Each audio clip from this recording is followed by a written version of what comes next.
and begun to put on the clothes it contained.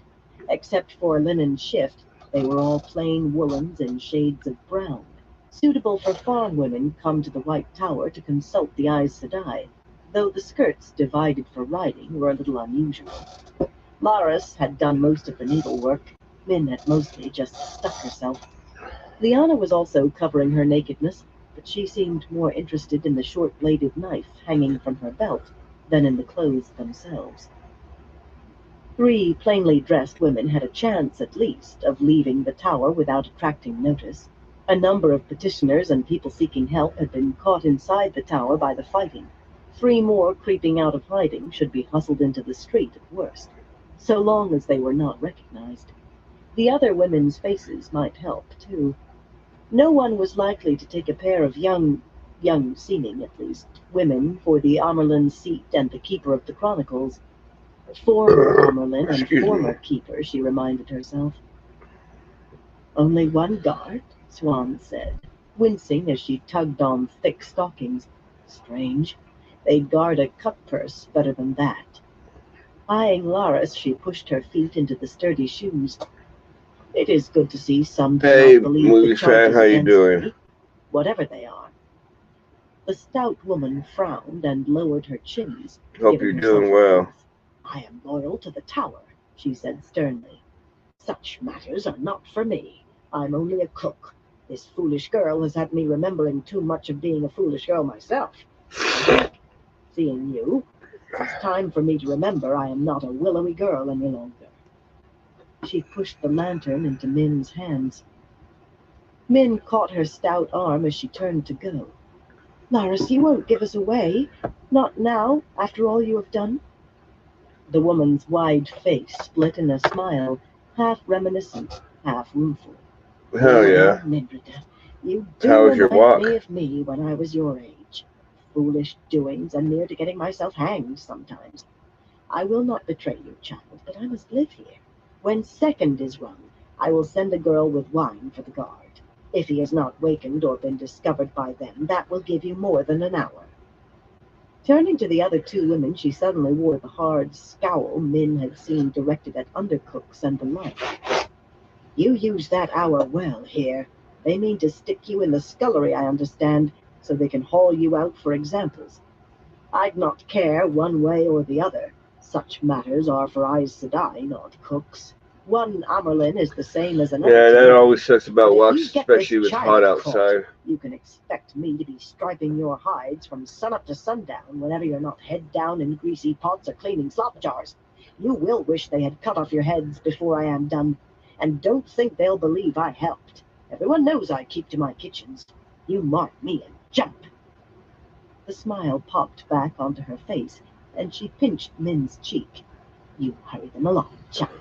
I am going to miss dressing you. Such a pretty child. With a last vigorous pinch, she waddled out of the cell at a near trot.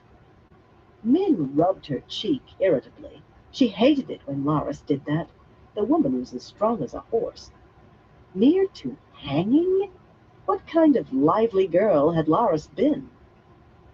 Gingerly pulling her dress over her head, Liana sniffed loudly. To think she could speak to you in that manner, Mother. Her face popped out at the top, scowling. I am surprised she helped at all if she feels that way. But she did help, Min told her. Remember that, and I think she'll keep her word not to give us away. I am sure of it. Liana sniffed again. Swan swung her cloak around her shoulders. It makes a difference, Liana, that I have no more claim to that title. It makes a difference when tomorrow I might be 2 of her scullery girls.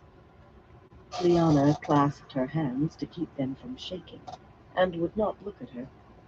Swan went on calmly, if in a dry tone. I also suspect Laris will keep her word about other things. So even if you don't care whether Elida hangs us up like a pair of netted sharks for the world to see, I suggest you move yourself. Myself, I hated greasy pots when I was a girl, and I don't doubt I still would. Liana sullenly began doing up the laces of the country dress. Swan turned her attention to Min.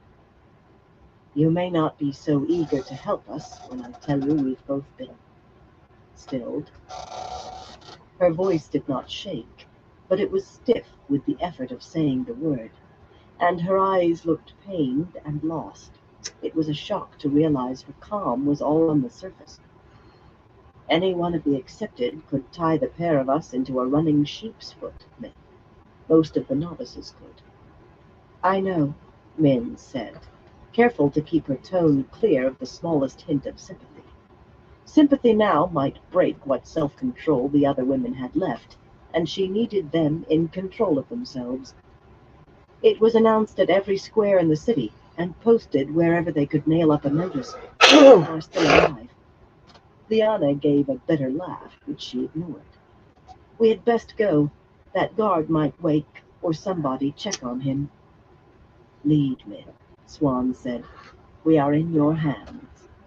After a moment, Liana gave a short nod and hurriedly donned her cloak. In the guard-room at the end of the hall, the lone guard lay stretched out on the dusty floor.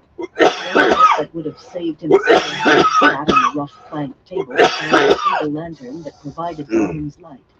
He seemed to be breathing all right. Min did not spare him more than a glance, though she hoped he was not badly hurt. He had not tried to press the Oh, it's all good. She hurried Swan and Liana through the far door, all thick planks and wide iron straps, up the narrow stone stairs. They had to keep moving. Passing we understand when people can't make it to some of our lives. If they were seen coming from the cells. They saw no more guards nor anyone else as they climbed out of the bowels of the tower, but Min still found herself holding her breath until they reached the small door that led into the tower proper. Cracking it just enough to poke her head through, she peeked both ways down the corridor. Gilded lampstands stood against frieze-banded walls of white marble. To the right, two women moved swiftly out of sight without looking back.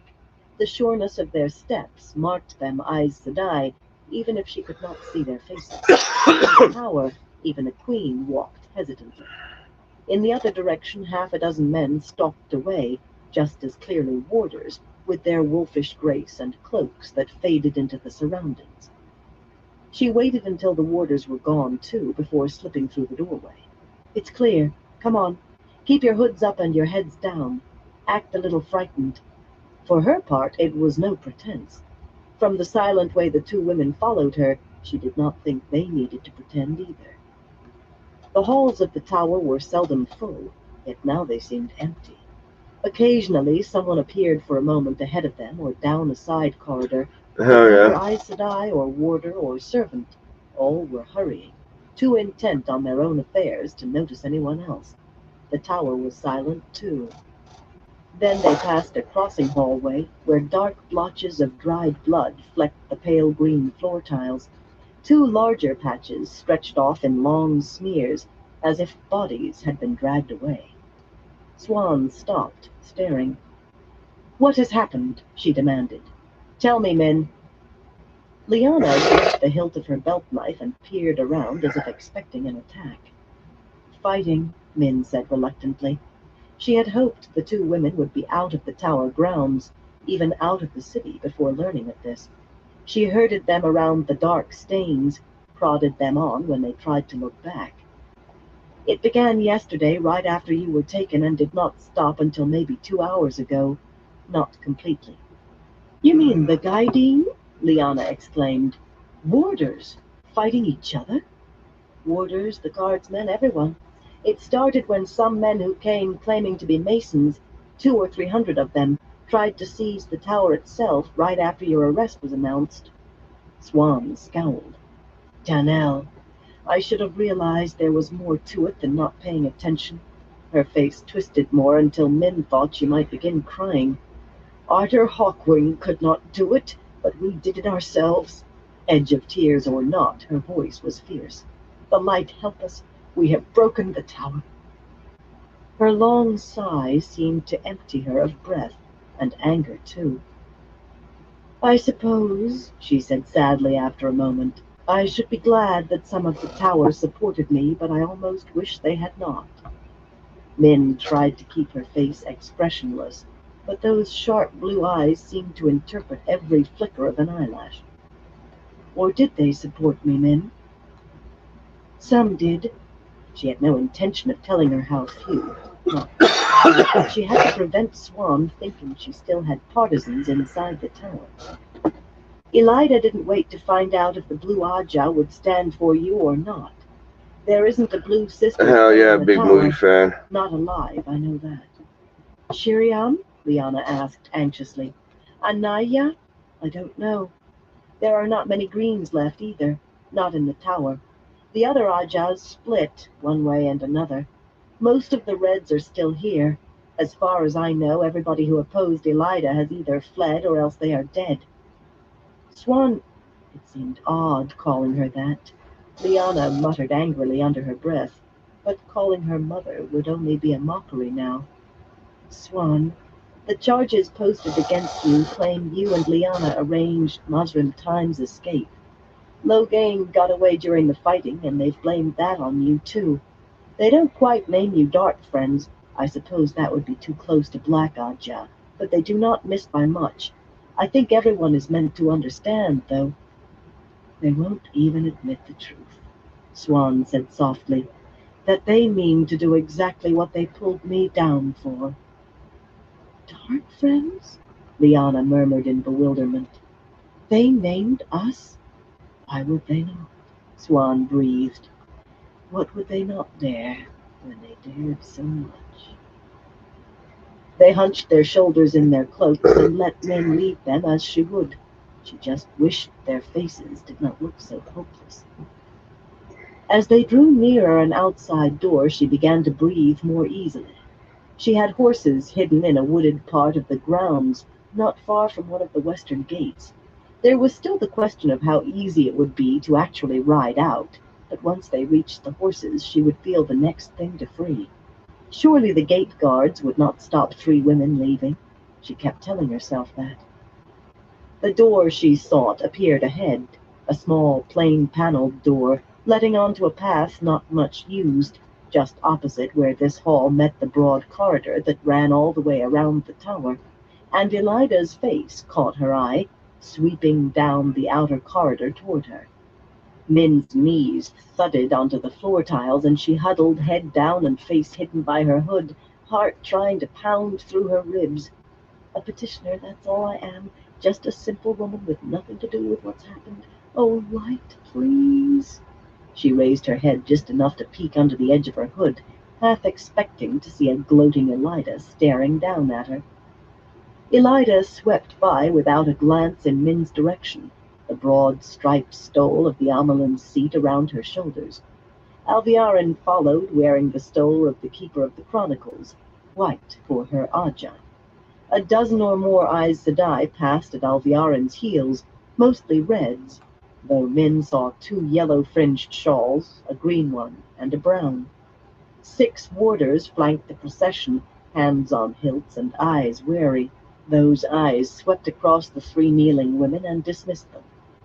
They were all 3 kneeling, Min realized, and realized, too, that she had almost expected Swan and Liana to launch themselves at Elida's throat. Both women had lifted their heads just enough to watch the procession make its way on down the corridor. Very few women have been stilled, Swan said, as if to herself, and none have survived long. But it is said that one way to survive is to find something you want as much as you want it to channel. That lost look was gone from her eyes. At first I thought I wanted to gut Elida and hang her in the sun to dry. Now I know I want nothing, nothing, as the day I can tell that leech of a woman that she'll live a long life showing others what happens to anyone who claims I am a dark friend. And Alviarin, Liana said in a tight voice, and Alviarin. I was afraid they'd sense me, Swan went on, but there is nothing for them to sense now, an advantage to having been stilled, it seems. Liana jerked her head angrily, and Swan said, we must use whatever advantages we can find, and be glad for them. The last sounded as if she were trying to convince herself. The final warder disappeared around the distant curve, and Min swallowed the lump in her throat. We can talk of advantages later, she croaked, and stopped to swallow again. Let us just go to the horses. That has to have been the worst. Indeed, as they hurried out of the tower into the noonday sun, it seemed the worst must have passed. A column of smoke rising toward a cloudless sky in the east of the tower grounds was the only sign of old trouble. Groups of men moved in the distance, but none gave a second glance to the three women as they scurried past the library, which was built like towering waves frozen in stone. A footpath led deeper into the grounds and westward, into a wood of oaks and evergreens that could have stood far from any city. Min's steps lightened when she found the three saddled horses still tied where she and Laris had left them, in a small clearing surrounded by leather-leaf and paper-bark. Swan went immediately to a stout, shaggy mare 2 hands shorter than the others. A suitable mount for my present circumstances, and she looks more placid than the other two. I was never a good rider. She stroked the mare's nose, and the mare nuzzled into her palm. What is her name, Min? Do you know? Bella. She belongs to her horse. Gawain stepped from behind a wide-trunked paperbark, one hand on the long hilt of his sword. The blood streaking his face made exactly the pattern Min had seen in her viewing her first day back in Tarvalin. I knew you must be up to something, Min, when I saw her horse. His red-gold hair was matted with blood, his blue eyes half-dazed, but he walked toward them smoothly, a tall man with a cat-like grace, a cat stalking mice. Gawain, Min began. We... His sword was out of its scabbard, flicking back Swan's hood, sharp edge laid against the side of her throat, all faster than Min could follow. Swan's breath caught audibly, and she was still, looking up at him, outwardly as serene as though she yet wore the stole. Don't, Gawain, Min gasped. You must not. She took a step toward him, but he flung up his free hand without looking at her, and she stopped. He was as tight as coiled steel, ready to burst out in any direction. She noticed Lyanna had shifted her cloak to hide one hand, and prayed the woman was not fool enough to draw her belt-knife. Gawain studied Swan's face, then slowly nodded. It is you. I was not sure, but it is. This disguise cannot... He did not appear to move, but a sudden widening of Swan's eyes spoke of a keen edge pressing harder. Where are my sister and Egwene? What have you done with them? Most frightening to Min, with that blood-masked face and half-glazed eyes, with his body tensed almost to quivering and his hand upflung as if he had forgotten it, he never raised his voice or put any emotion into it. He only sounded tired, more tired than she had ever heard anyone sound in her life. Swan's voice was nearly as neutral. The last I heard from them, they were safe and well. I cannot say where they are now. Would you rather they were here in the middle of this feeding frenzy? No Aes Sedai word games, he said softly. Tell me where they were straight out so I know you speak the truth. Ilian, Swan said without hesitation. In the city itself. They are studying with an Aes Sedai named Mara Tomanis. They should still be there. Not here, he murmured. For a moment he appeared to think that over.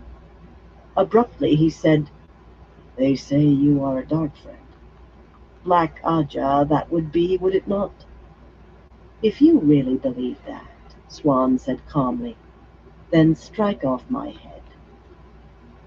Min almost screamed as his knuckles whitened on his sword hilt. Slowly she reached out and rested her fingers against his outstretched wrist, careful not to make him think she meant to do anything more than touch. It was like resting her fingers on the rock. Gawain, you know me.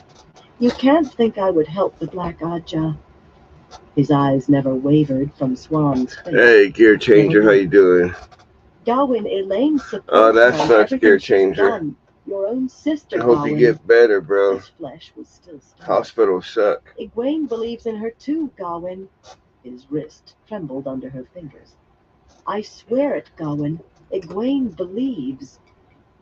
His eyes flickered to her, then back to Swan. Why shouldn't I drag you back by the scruff of your neck? Give me a reason. Swan met his stare with a good deal more calm than Minnie felt. You could do it, and I suppose my struggles wouldn't give you much more trouble than a kitten's. Yesterday I was one of the most powerful women in the world, perhaps the most powerful. Kings and queens would come if I summoned them, even if they hated the tower and all it stood for. Today I'm afraid that I may have nothing to eat tonight, and that I'll have to sleep under a bush. In the space of one day I've been reduced from the most powerful woman in the world to one hoping to find a farm where I might earn my keep in the fields. Whatever you think I have Oh, done damn, that is not sucks, fitting Gear punishment. Changer. Perhaps, he said after a moment. Min took a deep breath of relief as he resheathed his sword Hopefully in a it's not growing too motion. serious. But that And is they don't have not to do why I will no let you go. surgeries or nothing. Elida might take your head yet, and I cannot allow that. I want what you know to be there if I need it. Gawain, Min said. Come with us. A warder-trained swordsman might be useful in the days to come. That way you'd have her ready to hand to answer your questions. Swan's gaze flickered to her, not really leaving Gawain's face, and not exactly indignant. She pressed on anyway. Gawain, Egwene, and Elaine believe in her. Can't you believe too? Do not ask more than I can give, he said quietly. I will take you to the nearest gate. You would never get out without me. That's all I can do, Min, and it is more than I should. Your arrest has been ordered, did you know that? His eyes swung back to Swan. If anything happens to them, he said in that expressionless voice, to Egwene or my sister, I will find you, wherever you hide, and I will make sure the same happens to you. Abruptly he stalked a dozen paces away and stood with his arms folded, head down, as if he could not bear to look at them any longer. Swan half raised a hand to her throat. A tiny line of red on the fair skin marked where his blade had rested. I've been too long with the power, she said, a trifle unsteadily. I had forgotten what it is like to face someone who can pick you up and snap you like a thread. She peered at Lyanna then, as if seeing her for the first time, and touched her own face as though unsure what it looked like. From what I have read, it is supposed to take longer to fade, but perhaps Elida's rough treatment had something to do with it. A disguise, he called it, and it may serve for one. She clambered awkwardly onto Bella's back, handling the reins as if the shaggy mare were a spirited stallion. Another advantage, it seems, to being... I have to learn to say it without flinching. I have been still. She said the words slowly and deliberately, then nodded. There. If Lyanna is any guide, I've lost a good 15 years, maybe more. I've known women who would pay any price for that. A third advantage. She glanced at Gawain. He still had his back turned, but she lowered her voice anyway. Along with a certain loosening of the tongue, shall we say? I have not thought of Mara in years, a friend of my girlhood. Will you age like the rest of us now? Min asked as she climbed into her saddle. Better than commenting on the lie. Better just to remember that she could lie now. Lyanna mounted the third mare with smooth skill and walked her in a circle, testing her step. She had surely been on a horse before. Swan shook her head. I really don't know. No stilled woman has ever lived long enough to find out. I intend to. Do you mean to go? Gawain asked harshly. Or sit there talking? Without waiting for an answer, he strode off through the trees. They heeled their mares after him, Swan pulling her hood well forward to hide her face. Disguise or no, it seemed she was taking no chances.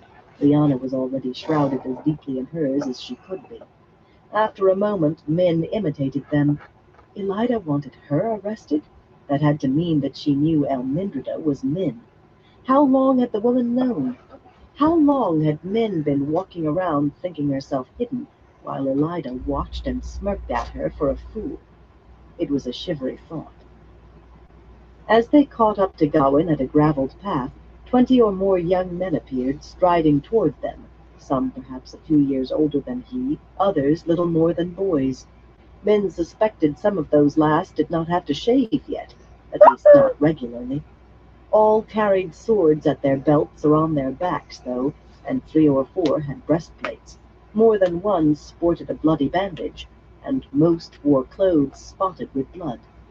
Each had the same unblinking stare as Gawain. At the sight of him they stopped, clapping right fists to chests.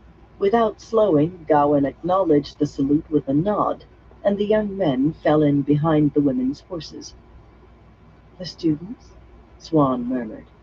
"They also took part in the fighting?" Min nodded, keeping her face expressionless. "They call themselves the younglings. A fitting name," Swan sighed.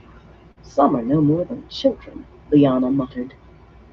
Min was not about to tell them that warders from the blue and green Ajas had planned to free them before they were stilled, and might have succeeded if Gawain had not roused the students, children too, and led them into the tower to stop it.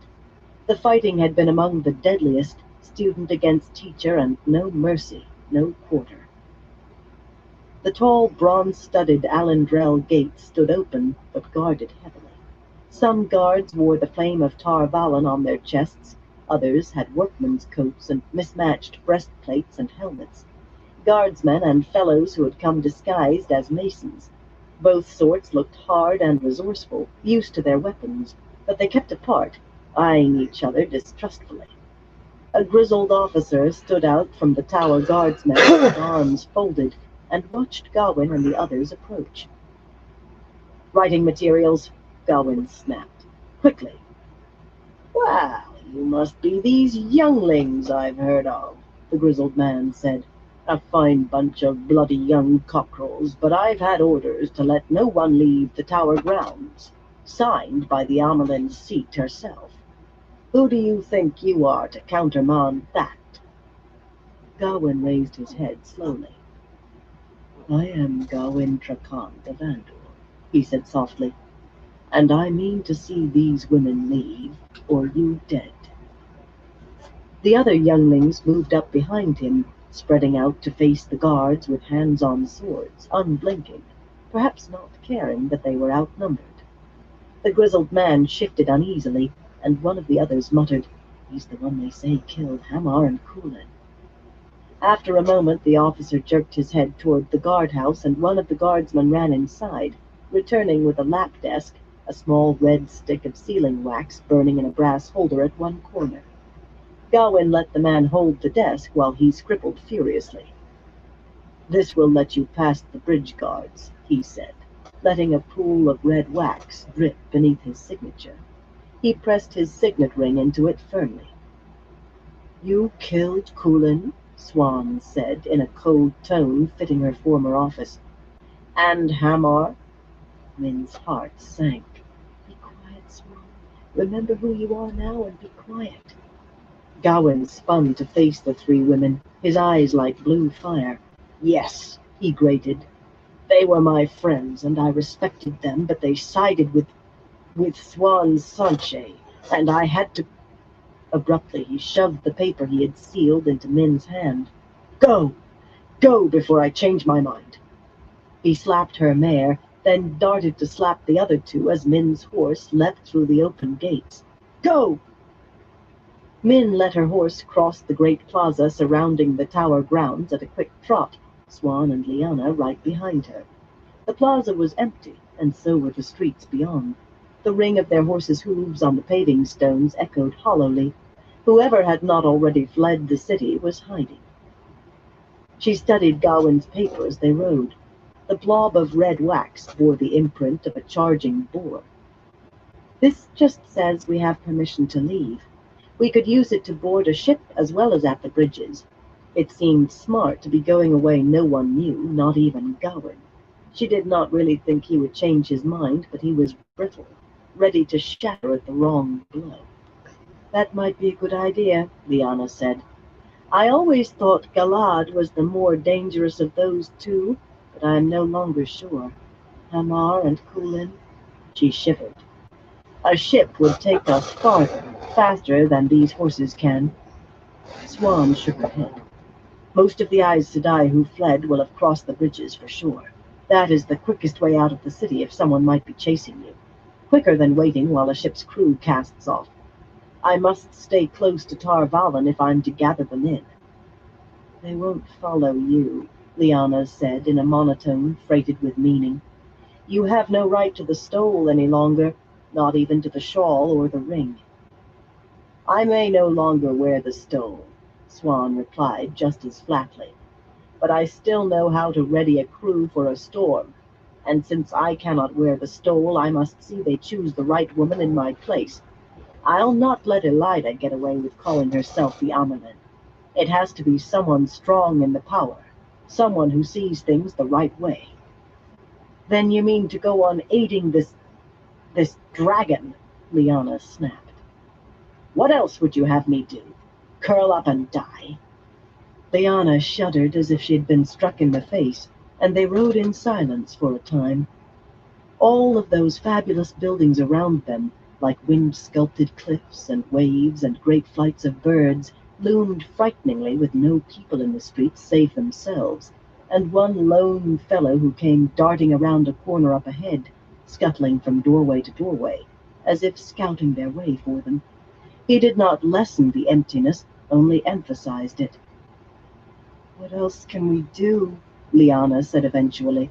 She rode slumped in her saddle now like a sack of grain. I feel so empty. Empty. Find something to fill it up, Swan told her firmly. Anything. Cook for the hungry, tend the sick, find a husband, and raise a house full of children. Me, I mean to see Elida does not get away with this. I could almost forgive her if she truly believed I had endangered the tower. Almost I could. Almost. But she has been filled with envy since the day I was raised Amerlin instead of her. That drives her as much as anything else, and for that I mean to pull her down. That is what fills me, Lyanna. That and the fact that Randall Thor must not fall into her hands. Perhaps that will be enough. The coppery-skinned woman sounded doubtful, but she straightened. The contrast between her obvious experience and Swan's precarious seat on the shorter mare made her look as if she must be the leader. But how can we even begin? We have 3 horses, the clothes on our back, and whatever Min has in her purse. Hardly enough to challenge the tower. I am glad you did not decide on a husband and home. We will find other... Swan grimaced.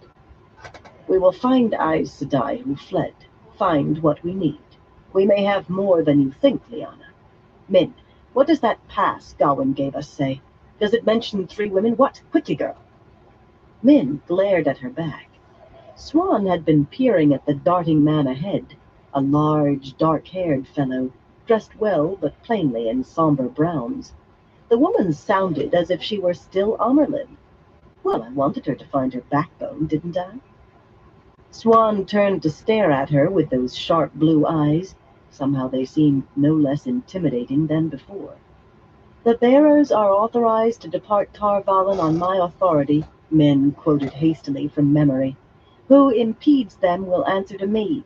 Signed, I know his name, Swan snapped. Follow me. She heeled Bella's flanks, nearly losing her seat when the shaggy mare lumbered to a slow gallop. She hung on, though, bouncing awkwardly and drumming her heels for more speed. Min exchanged one startled look with Lyanna, and they were both galloping after her. The man looked back at the sound of running hooves and began to run himself, but Swan cut Bella in front of him. He bounced off the mare with a grunt. Min reached them just in time to hear Swan say, I did not think to meet you here, Loghain. Min gaped. It was him. Those despairing eyes, and that once handsome face framed by dark hair curling to his broad shoulders were unmistakable. Just who they needed to find. A man the tower wanted very likely as much as Swan. Loghain slumped to his knees as though his fatigued legs would not hold him any longer. I cannot harm anyone now, he said tiredly, staring at the paving stones beneath Bella's hooves. I just wanted to get away, to die somewhere in peace. If you only knew what it was like to have lost. Liana sawed her reins angrily as he trailed off. He began again without noticing. The bridges are all guarded. They will let no one across. They did not know me, but they would not let me cross. I have tried them all. Abruptly he laughed, wearily, but as if it were very funny indeed. I have tried them all. I think, Min said carefully, we should be going. He probably wants to avoid those who must be looking for him. Swan shot her a look that almost made her rein her horse back, all icy eyes and hard chin. It would not have been dreadful if the woman had retained a little of the uncertainty she displayed previously. Raising his head, the big man looked from one of them to the next, a slow frown forming. You are not Aes Sedai. Who are you? What do you want of me? I am the woman who can take you out of Tar Valon, Swan told him, and perhaps give you a chance to strike back at the Red Ajah. You would like a chance to get back at those who captured you, wouldn't you? A shudder passed through him. What must I do? He said slowly. Follow me, she replied. Follow me and remember that I am the only one in the entire world who will give you your chance of revenge. From his knees he studied them with his head tilted, examining each face, then pushed himself to his feet, his eyes fixed on Swan. Hey, V-Woo, how you doing? He said simply. I hope you're doing Leona's well. face looked as incredulous as Min felt. What use under the light could Swan possibly have for a man of doubtful sanity who had once falsely proclaimed himself the Dragon Reborn? At the least, he might turn on them to steal one of their horses. Give me one Eyeing the second, height V-Woo. of I'll him be from right both of back. his shoulders, men thought they had better keep their belt knives handy. Suddenly, for a moment, that flaring halo of gold and blue shone about his head, speaking of glory to come as surely as it had the first time she had seen it. She shivered. Viewings. Images. She glanced over her shoulder toward the tower, the thick white shaft dominating the city, whole and straight, yet broken as surely as if it lay in ruins. For a moment she let herself think of the images she had glimpsed, just for a moment, flickering around Gawain's head. Gawain kneeling at Egwene's feet with his head bowed, and Gawain breaking Egwene's neck, first one, then the other, as if either could be the future. The things she saw were very rarely as clear in meaning as those two, and she had never before seen that fluttering back and forth, as though not even the viewing could tell which would be the true future. Worse, she had a feeling near to certainty that it was what she had done this day that had turned Gawain toward those two possibilities. Despite the sun, she shivered again. What's done is done. She glanced at the two Aes Sedai, former Aes Hey, I'm Sedai, not doing too both bad. I now can't complain studying none. Logain as though he were a Well, I trained can, pilot. but you know how that goes. Ferocious, possibly dangerous, but useful. Swan and Liana turned their horses toward the river, Logain striding between. Min followed more slowly. Light. I hope it was worth it. Chapter 48. An Offer Refused. Is that the kind of woman you like? Avienda said contemptuously. Rand looked down at her, striding along at Jadden's stirrup in her heavy skirts, brown shawl doubled over her head. Big blue-green eyes flashed up at him from beneath her wide headscarf, as if she wished she still held the spear the Wise Ones had scolded her for taking up during the Trolloc attack. Sometimes it made him uncomfortable, her walking while he rode, but he had tried walking with her, and his feet were grateful for a horse. Occasionally, very occasionally, he had managed to get her to ride behind his saddle by complaining that he was getting a crick in his neck talking to her. Riding a horse did not exactly violate custom, Not it turned out. right now, Yet but we contempt for not were, using their own legs to carry like you a couple kept days her ago, we afloat were most getting a of little the bit of time. rain. One laugh from any of the ideal, I especially think like Nate, 3-4 days ago. even one looking the other way, was enough to have her off Jadden in a flash. She is soft, Randall thought. Weak. He glanced back over at the box-like white wagon, leading the peddler's train in a crooked, lurching snake across the dusty, broken landscape, escorted by Jindo maidens again today. Isendra was up with Kadir and the driver, seated on the heavy-set peddler's lap, her chin on his shoulder, while he held a small blue silk parasol to shade her, and himself too, from the harsh sun. Even in a white coat, Kadir continually mopped his dark face with a large handkerchief, more affected by the heat than she, in her sleek, clinging gown that matched the parasol. Rand was not close enough to be sure, but he thought her Oh dark shit, that's eyes were on crazy. him above the misty scarf wrapped above her face and head. Oh, stay safe, Vivu. She usually seemed to be watching him. Kadir did not appear to mind. I do not think Isendra is soft, he said quietly, adjusting the shufa around his head. It did keep the broiling sun off after a fashion. He resisted donning any more Aiel garb, no matter how much more suited to the climate than his red wool coat. Whatever his blood, whatever the marks on his forearms, he was not Aiel, and he would not pretend.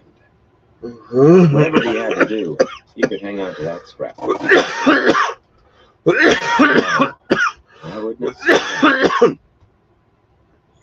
On the driver's seat of the second wagon, Fat Kylie and the Gleam in the Tail were arguing again. The tail had the reins, but he could drive as well as the man who usually did the job. Sometimes they looked at Rand too, quick glances before diving back into their quarrel. But then everyone did. The long column of Jindo on the other side of him, the wise ones beyond them, with Moraine and Egwene and Lan. No, that's good, Among the Vivu. more distant, thicker line of Shido, he thought heads turned toward him too. It did not surprise him now, any more than it That ever wind had. definitely He was makes the rain who a lot comes with worse the dawn. sometimes. Everyone wanted to know what he would do. They would find out soon enough. Soft, Avienda grunted. Elaine is not soft. You belong to Elaine. You should not be caressing eyes with this milk-skinned wench. She shook her head fiercely, muttering half to herself. Our ways shock her. She could not accept them. Why should I care if she can? I want no part of this. It cannot be. If I could, I would take you, Gaishan, and give you to Elaine. Why should Isendra accept Aiel ways? The wide-eyed look she gave him was so startled he almost laughed. Immediately she scowled as if he had done something infuriating. Aiel are no easier to understand than any others. You are certainly not soft, Avienda. She should take it for a compliment. The woman was as rough as a honing stone sometimes. Explain to me about the roof mistress again. If Ruark is clan chief of the Tardad and chief of Cold Rock's Hold, how is it that the hold belongs to his wife and not him? She glowered at him a moment longer, lips working as she muttered under her breath before answering. Because she is roof mistress, you stone-headed Oh wetlander. yeah, that A would man be good cannot for own a plants, roof any more especially than he with can it own land. being Some rainwater. country wetlanders sound like savages. But if Leon is roof mistress of Cold Rocks because she is Ruark's wife, that is different. Will you never understand? A child understands. Taking a deep breath, she adjusted the shawl around her face. She was a pretty woman, except for looking at him most of the time as if he had committed some crime against her. What it might be, he did not know. White-haired bear, leathery-faced, and as reluctant to speak of Rudion as ever, had finally, unwillingly told him that Avienda had not visited the glass columns. She would not do that until she was ready to become a wise one. So why did she hate him? It was a mystery he would have liked an answer to. I will attack it from another direction, she grumbled at him. When a woman is to marry, if she does not already own a roof, her family builds one for her. On her wedding day, her new husband carries her away from her family across his shoulder, with his brothers holding off her sisters. But at the door, he puts her down and asks her permission to enter. The roof is hers. She can... These lectures had been the most pleasant thing in the 11 days and nights since the Trolloc attack. Not that she had been willing to talk at first. Beyond one more tirade on his supposed ill-treatment of Elaine, and later another embarrassing lecture meant to convince him Elaine was the perfect woman. Not until he mentioned to Egwene in passing that if Aviendha would not even speak to him, he wished she would have been staring at him. Within the hour, a white-robed Gaishan man came for Aviendha.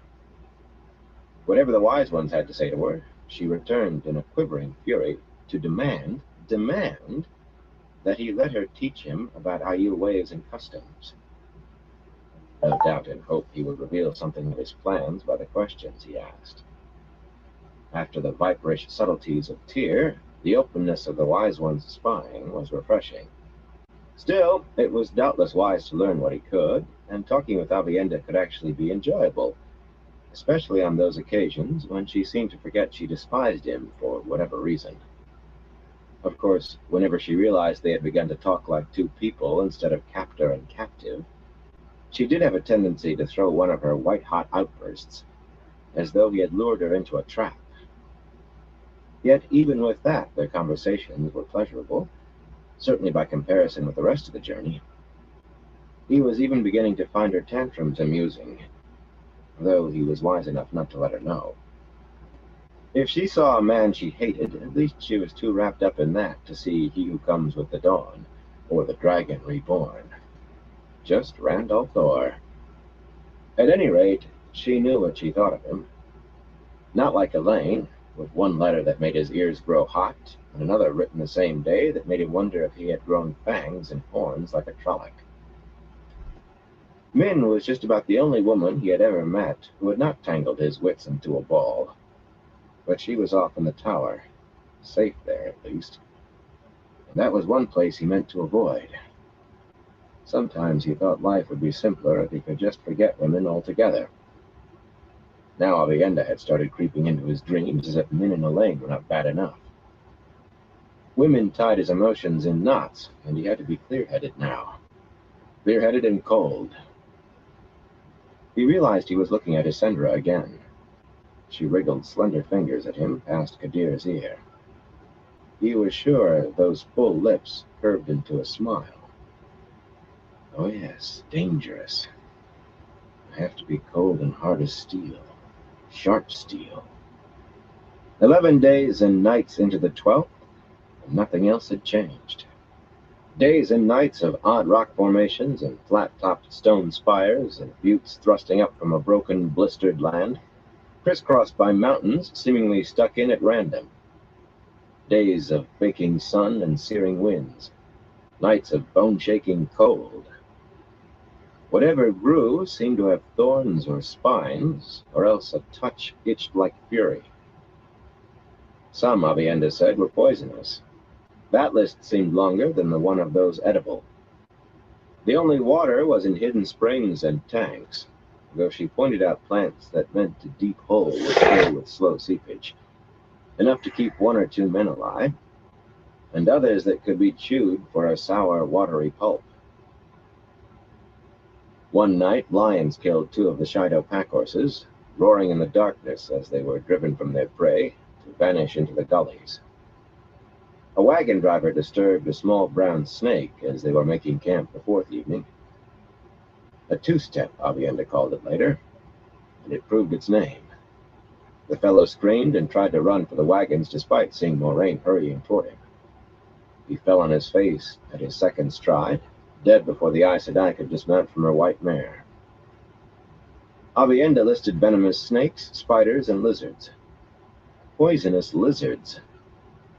Once she found one for him, 2 feet long and thick, with stripes running down its bronze scales. Casually pinning it under a soft-booted foot, she drove her knife into the thing's wide head, then held it up where he could see the clear, oily fluid oozing over sharp, bony ridges in its mouth.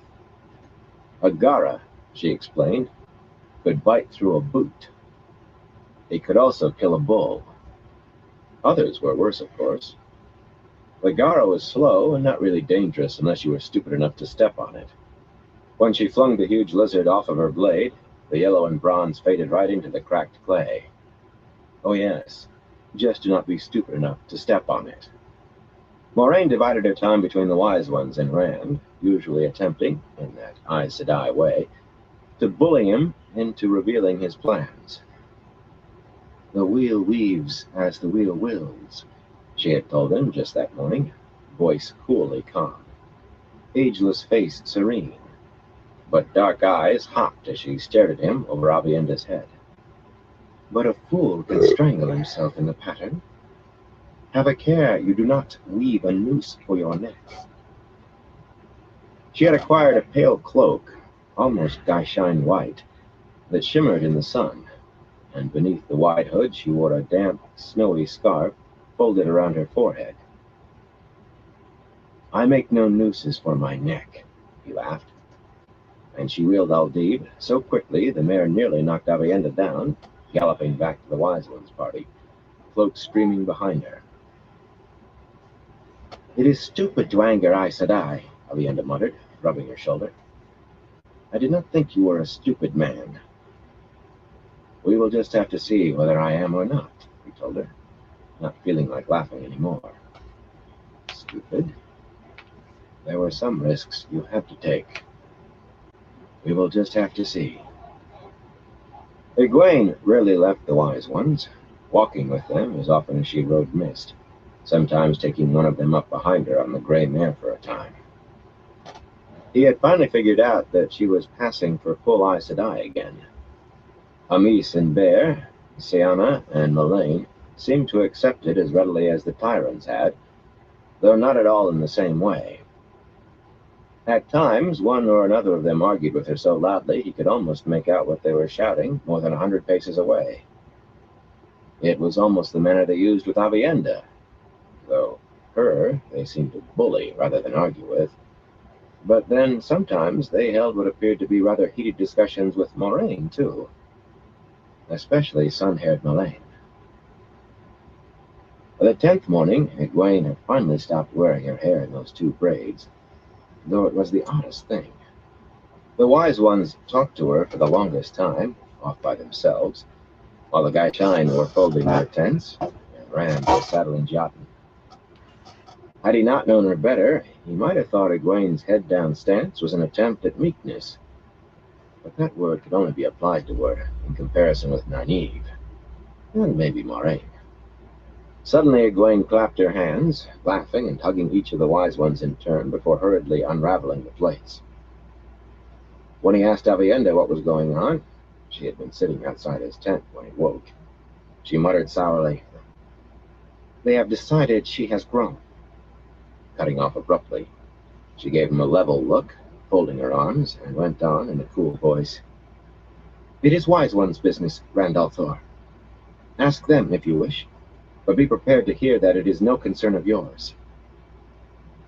Egwene had grown what? Her hair? It made no sense. Avienda would not say another word on the matter. Instead, she scraped a bit of grayish lichen from a rock and began describing how to poultice a wound with it. The woman was learning a Wise One's ways too quickly to suit him. The Wise Ones themselves paid him little apparent attention. Of course, they did not need to, with Avienda perched on his shoulder, in a manner of speaking. The rest of the Aiel, the Jindo at any rate, became a bit less standoffish each day, perhaps a little less uneasy about what he who comes with the dawn meant for them. But Avienda was the only one who spoke to him at any length. Each evening, Lan came to practice the sword, and Ruark to teach him the spears and the Aiel's odd way of fighting with both hands and feet. The warder knew something of that, and joined the practice sessions. Most others avoided Rand, especially the wagon drivers, who had learned he was the Dragon Reborn, a man who could channel. When he caught one of those rough-faced men looking at him, the fellow might as well have been staring at the Dark One. Not Kadir, though, or the Gleeman. Almost every morning as they started out, the peddler rode over on one of the mules from the wagons that Trollocs had burned, his face seeming even darker for the long white scarf tied about his head and hanging down his neck. With Rand, he was all diffidence, but his cold, unchanging eyes made his hooked nose look like an eagle's beak in truth. "My Lord Dragon," he began the morning after the attack, then wiped sweat from his face with his ever-present handkerchief, and shifted uncomfortably on the battered old saddle he had found somewhere for the mule. "If I may call you that." The charred wreckage of the 3 wagons was dwindling in the distance to the south, and with them the graves of 2 of Kadir's men and a good many more Aiel. The trollocs had been dragged from the camps and left for the scavengers, yipping, big-eared creatures. Ran did not know whether they were large foxes or small dogs. They looked like bits of each, and vultures with red-tipped wings, some still circling in the sky as if fearful of landing in the melee among their fellows. "Call me as you will," Rand told him. "My Lord Dragon, I've been thinking of what you said yesterday." Kadir looked around as if he feared being overheard, though Avienda was with the wise ones, and his own train of wagons, 50 paces or more away, held the nearest ears. He dropped his voice near a whisper anyway, and wiped his face nervously. His eyes never altered, though. "What you said about knowledge being valuable, paving the way to greatness. It is true." Rand looked at him for a long moment, not blinking, keeping his face blank. "You said that, not I," he said finally. "Well, perhaps I did. But it is true, is it not, my Lord Dragon?" Rand nodded, and the peddler went on, still whispering, eyes still shifting for eavesdroppers. "Yet there can be danger in knowledge, in giving more than receiving. A man who sells knowledge must have not only his price, but safeguards, assurances, and sureties against repercussions. Would you not agree? Do you have knowledge you want to sell, Kadir?" The heavy-set man frowned at his train. Kali had dropped down to walk a while despite the growing heat, her belt sheathed in white and a white shawl hung the ivory combs in her coarse dark hair. Every so often she glanced at the 2 men riding together, her expression unreadable at this distance. It still seemed odd, someone so large moving so lightly. Cassandra had climbed out onto the driver's seat of the first wagon, and was watching more openly, hanging on to lean around the corner of the white-painted wagon as it swayed and lurched. "That woman may be the death of me yet," Kadir muttered. "Perhaps we can talk again later, my Lord Dragon, if it please you." Booting the mule hard, he trotted to the lead wagon and swung himself onto the driver's seat with surprising nimbleness, tying the mule's reins to an iron ring at the corner of the big wagon box. He and Cassandra disappeared inside and did not emerge again until they stopped for the night. He returned the next day and other days when he saw that Rand was alone, always hinting at knowledge he might sell for the proper price, if the proper safeguards were set. Once he went so far as to say that anything, murder, treason, anything at all, could be forgiven in return for knowledge, and seemed increasingly nervous when Rand would not agree with him. Whatever he wanted to sell, he apparently wanted Rand's blanket protection for every misdeed he might ever have done. "I don't know that I want to buy knowledge," Rand told him more than once. "There's always the question of price, isn't there? Some prices I might not want to pay." The tale drew Rand aside that first evening, after the fires were lit and cooking smells began to drift among the low tents. The gleeman seemed almost as nervous as Kadir. "I have thought a good deal about you," he said, peering at Rand sideways, head tilted to one side. "You should have a grand epic to tell your tale. The dragon reborn, he who comes with the dawn. Man of who knows how many prophecies in this age and others." He drew his cloak around him, the colorful patches fluttering in the breeze. Twilight was short in the waste.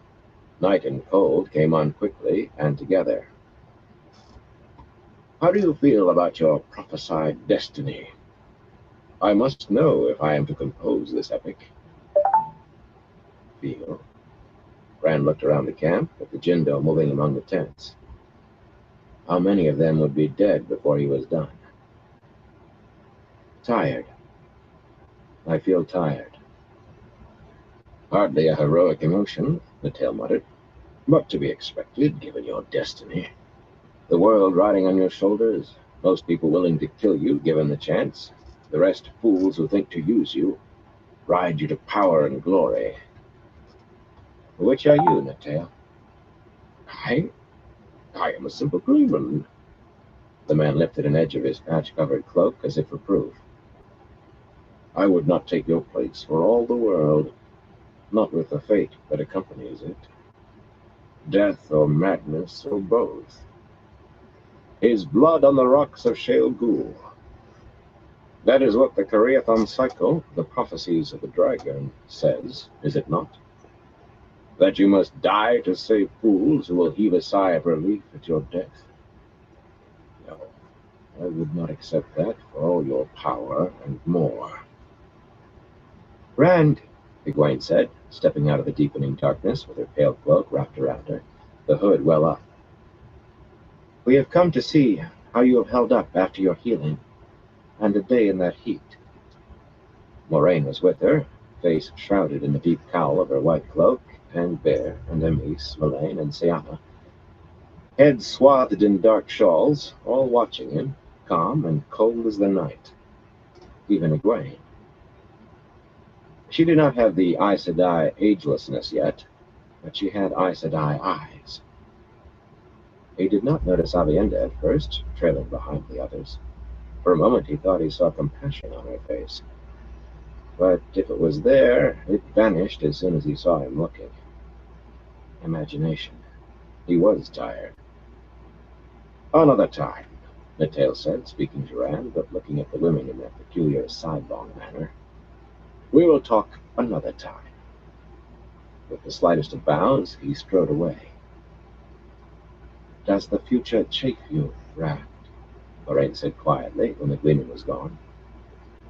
Prophecies speak in flowery, hidden language. They do not always mean what they seem to say. The wheel weaves as the wheel wills, he told her.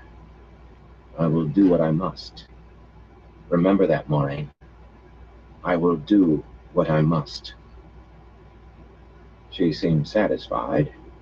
With Aes Sedai, it was hard to tell.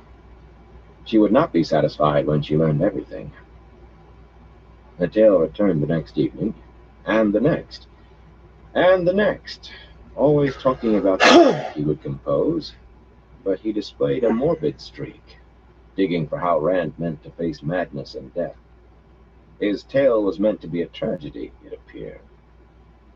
Rand certainly had no desire to root his fears out into the open. What was in his heart and head could remain buried there. Finally, the gleeman seemed to tire of hearing him say, I will do what I must, and stopped coming. It seemed that he did not want to compose his epic unless it could be full of pained emotion. The man looked frustrated when he stalked off for the last time, cloak fluttering furiously behind him. The fellow was odd, but going by Tom Maryland, so were all gleemen. Natal certainly demonstrated other gleeman's traits. For instance, he certainly had a fine opinion of himself. Rand did not care whether the man called him by titles, but Natal addressed Ruark and Moraine, the few times he was around her, as if he was plainly their equal. That was Tom to perfection. And he gave up performing for the Jindo at all, beginning to spend most of every night at the Shido camp. There were more of the Shido, he explained to Ruark, as if it were the most obvious thing. A larger audience. None of the Jindo liked it, but there was nothing even Ruark could do. In the 3 days, Lehman was allowed anything short of murder without being called down for it. Nights among the wise ones, and sometimes walked with them for an hour or so during the day. All of them gathered around her, even Moraine and Egwene. At first, Rand thought they must be advising her on how to handle him, how to pull what they wanted to know out of his head. Then one day, with the sun molten overhead, a ball of fire as big as a horse suddenly burst into being ahead of the Wise One's party and went spinning and tumbling away, blazing a furrow across the sear land, until it finally dwindled and winked out. Some of the wagon drivers pulled their startled, snorting teams to a halt and stood to watch, calling to each other in a blend of fear, confusion, and coarse curses. Murmurs rippled through the Jindo, and they stared, as did the Shido. But the two columns of Aiel kept moving with barely a pause. It was among the Wise Ones that real excitement was evident. The four of them clustered around Avienda, all apparently talking at once, with considerable arm-waving. Moraine and Egwene, leading their horses, tried to get in a word. Even without hearing, Rand knew that Amis told them in no uncertain terms, shaking a furiously admonishing finger, to stay out of it. Staring at the blackened gouge stretching arrow straight for half a mile, Rand sat back down in his saddle. Teaching Avienda to channel. Of course. That was what they were doing.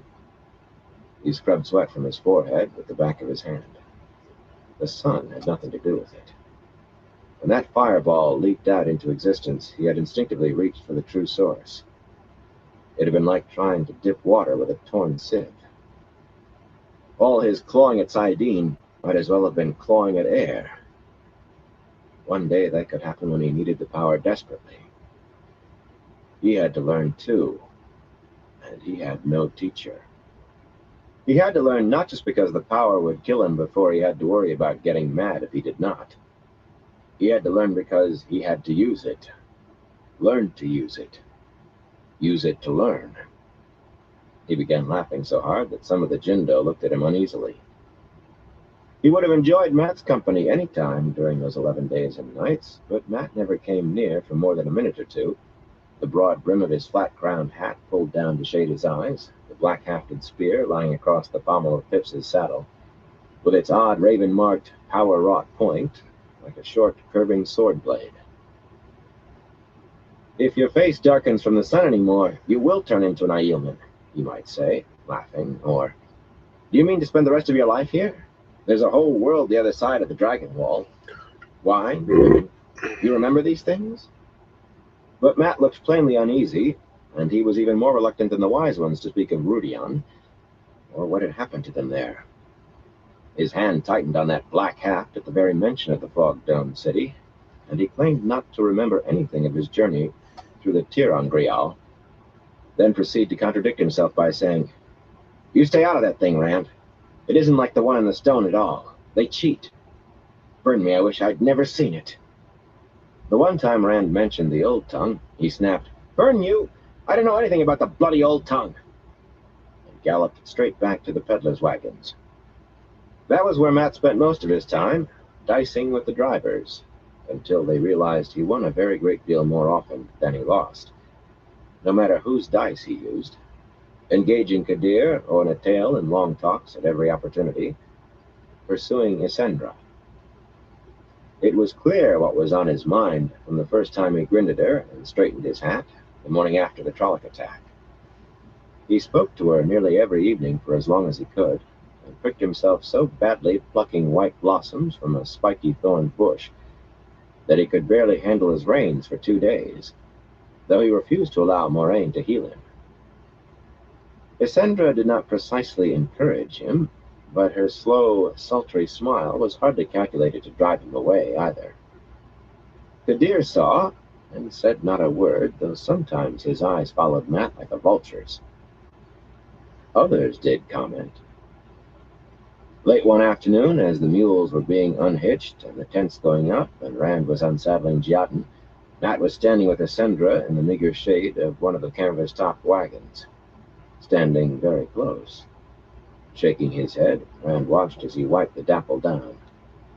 The sun burned low on the horizon, and tall spires stretched long shadows across the camp. Isendra fiddled with her diaphanous scarf, as if idly thinking of removing it, smiling, full lips half pouting, ready for a kiss. Encouraged, Matt grinned confidently and moved closer still. She dropped her hand and slowly shook her head. but that inviting smile never faded. Neither of them heard Kylie approach, so light on her feet despite her size. "Is that what you want, good sir? Huh?" The pair jumped apart at the sound of her mellifluous voice, and she laughed just as musically, just as oddly out of that face. "A bargain for you, Matrim Cawthon. A Tarvalin mark, and she is yours. A chit like that cannot be worth more than 2, so it is a clear bargain." Matt grimaced, looking as though he wished he were anywhere else but there. Essendra, however, turned slowly to face Kylie, a mountain cat facing a bear. "You go too far, old woman," she said softly, eyes hard above the veiling scar. "I will put up with your tongue no longer. Have a care. Or perhaps you would like to remain here in the waste." Kylie smiled broadly, yet mirth never touched the obsidian eyes glittering behind her fat cheeks. "Would you?" Hey, Grandpa, how you doing? Nodding decisively, Essendra said, I "A appreciate it, Tarvalin bro. mark." Hope you have a great night, Her too. voice was iron. "I will see you have a Tarvalin mark when we leave you. I only wish I could see you trying to drink it." Turning her back, she strode to the lead wagon, not swaying seductively at all, and vanished inside. Kylie watched, round face unreadable until the wagon closed, then suddenly rounded on Matt, who was on the point of slipping away. "Few men have ever refused an offer from me once, much less twice. I do not take it in mind to do something about it." Laughing, she reached up and pinched his cheek with thick fingers, hard enough to make him wince, then turned in Rand's direction. "Tell him, my Lord Dragon. I have a feeling you know something of the dangers of scorning a woman. Hell yeah, Grandpa. That are you, girl, who follows you about glaring. I hear you belong to another. They have anything new on Perhaps Neverwinter? she feels scorned."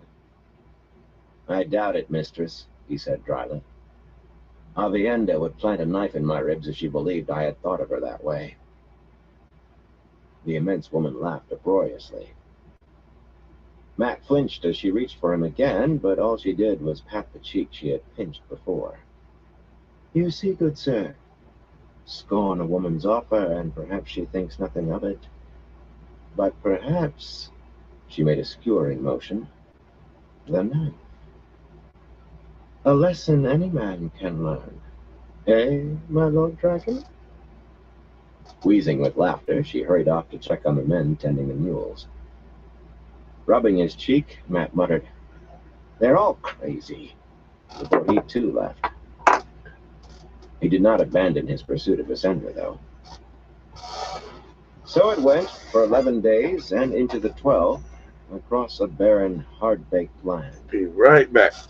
Twice they saw other stands, small rough stone buildings, much like Imre Stand, sited for easy defense against the sheer side of spire or butte. One had 300 sheep or more, and men who were as startled to learn of Rand as they were of Trollocs in the threefold land. The other was empty, not raided, only not in use.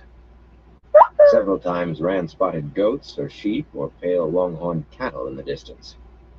Avienda said the herds belonged to nearby septholds, but he saw no people, surely no structure that deserved the name hold. The 12th day, with the thick columns of Jindo and Shido flanking the Wise One's party, and the peddler's wagons lurching along, with Kylie and the tail arguing, and Essendra eyeing Rand from Kadir's lap. "And that is how it is," Avienda said, nodding to herself. "Surely you must understand about a roof mistress now." "Not really," Rand admitted. He realized that for some time he had just been listening to the sound of her voice, not to the words. "I'm sure it works just fine, though." She growled at him. "When you marry," she said in a tight voice, "with the dragons on your arms proving your blood, will you follow that blood? Or will you demand to own everything but the dress your wife stands in like some wetland savage?" That's not at all the way it is, he protested, and any woman where I come from would brain a man who thought it was. Anyway, don't you think that ought to be settled between me and whoever I do decide to marry? If anything, she scowled harder than before. To his relief, Ruark came trotting back from the head of the Jindo. We are there, the Ailman announced with a smile. Cold Rock's Hold. Chapter 49. Cold Rock's Hold. Frowning, Rand looked around. A mile ahead stood a tight cluster of tall, sheer-sided buttes, or perhaps one huge butte broken by fissures. To his left, the land ran off in patches of tough grass and leafless, spiny plants, scattered thorny bushes and low trees, across acrid hills and jagged gullies, past huge rough stone columns to jagged mountains in the distance. To the right, the land was the same, except the cracked yellowish clay lay flatter, the mountains closer. It could have been any piece of the waste he had seen since leaving Cheyendair. Where? He said. Ruark glanced at Avienda, who was looking at Rand as though he had lost his wits. Come, let your own eyes show you Cold Rocks. Dropping his shufa to his shoulders, the clan chief turned and loped bareheaded toward the fissured rock wall ahead. The Shido had already halted, milling about and beginning to set up their tents. Iron and the Jindo fell in behind Ruark at a trot with their pack mules, uncovering their heads and shouting wordlessly, and the maidens escorting the peddlers cried for the drivers to hasten their teams and follow the Jindo. One of the wise ones lifted her skirts to her knees and ran to join Ruark. Rand thought it was Amis, from the pale hair. Surely Bear could not move that nimbly. But the rest of the wise one's party maintained its original pace. For a moment, Moraine looked as if she would break away toward Rand, then hesitated, arguing with one of the other wise ones, hair still hidden by her shawl. Finally, the Aes Sedai reined her white mare back beside Egwene's gray and Land's black stallion, just ahead of the white-haired Gaishain, who were tugging the pack animals along. They were heading the same way as Ruark and the others, though. Rand leaned down to offer a hand to Avienda. When she shook her head, he said, If they are going to be making all that noise, I won't be able to hear you down there. What if I make a wool-headed mistake because I can't hear what you say? Muttering under her breath, she glanced at the maidens around the peddlers' wagons, then sighed and clasped his arm. He hoisted her up, ignoring her indignant squawk, and swung her onto Giatan behind the saddle. Whenever she tried to mount by herself, she came close to pulling him out of the saddle. He gave her a moment to settle her heavy skirts, though at best they bared her legs well above her soft, knee-high boots, then heeled the dapple to a canter. It was the first time Avienda had ridden faster than a walk. She flung her arms around his waist and hung on. If you make me look the fool before my sisters, Wetlander, she snarled warningly against his back. Why would they think you a fool? I've seen Bear and Amis and the others ride behind Moraine or Egwene sometimes to talk. After a moment, she said, You accept changes more easily than I, Randall Thor. He was not sure what to make of that. When he brought Giatan up with Ruark and Hiern and Amis, a little ahead of the still-shouting Jindo, he was surprised to see Couladin running easily alongside, flame-colored hair, bare. Avienda tugged Rand's own shufa down to his shoulders. You must enter a hold with your face clear to be seen. I told you that. And make noise. We have been seen long since, and they will know who we are. But it is customary, to show you are not trying to take the hold by surprise. He nodded, but held his tongue. Neither Ruark nor any of the three with him were making a sound, and neither was Avienda. Besides, the Jindo made enough clamor to be heard for miles. Couladin's head swung toward him. Contempt flashed across that sun-dark face, and something else. Hate and disdain Rand had come to expect. But amusement? What did Couladin find amusing? Fool Shido, Avienda muttered at his back. Maybe she was right. Maybe the amusement was for her riding. but Rand did not think so. Matt galloped up, trailing a cloud of yellowish-brown dust, hat pulled low and spear resting upright on his iron like a lance. "What is this place, Rand?" he asked loudly, to be heard over the shouts. "All those women would say was, 'Move faster, move faster.'" Rand told him, and he frowned at the towering rock face of the butte. "You could hold that thing for years, I suppose, with supplies. But it isn't a patch on the stone, or the Torah Harad." "The Torah what?" Rand said. Matt rolled his shoulders before answering. "Just something I heard of once."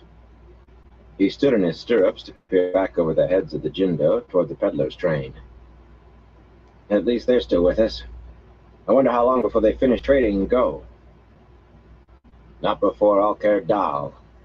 Ruark says there's a sort of fair whenever clan chiefs meet, even if it's only 2 or 3.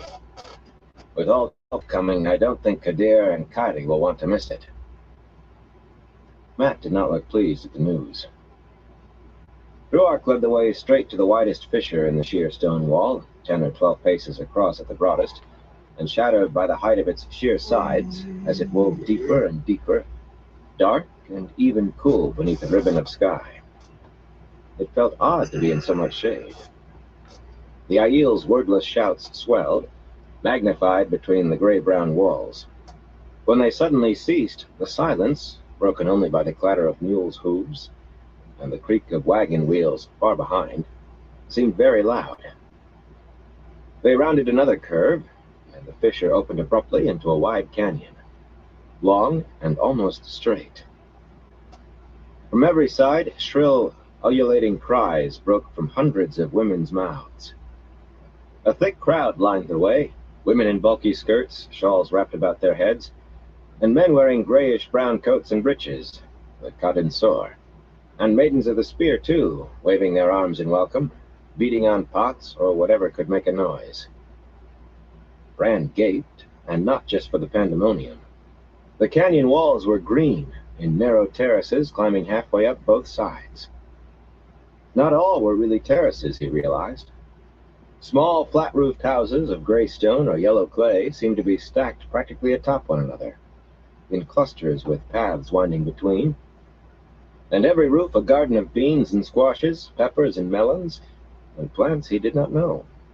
Chickens ran loose, redder than those he knew, and some strange sort of fowl, larger and speckled gray.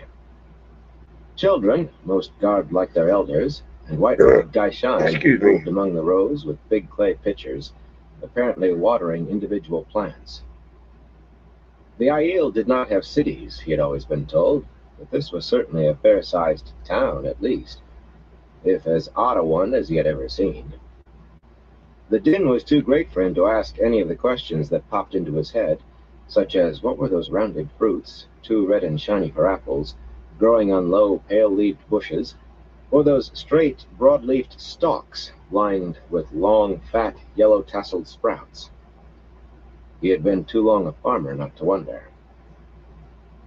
Ruark and Hiern slowed, and so did Couladin, but only to a quick walk, thrusting their spears through the bouquet's harnesses on their backs.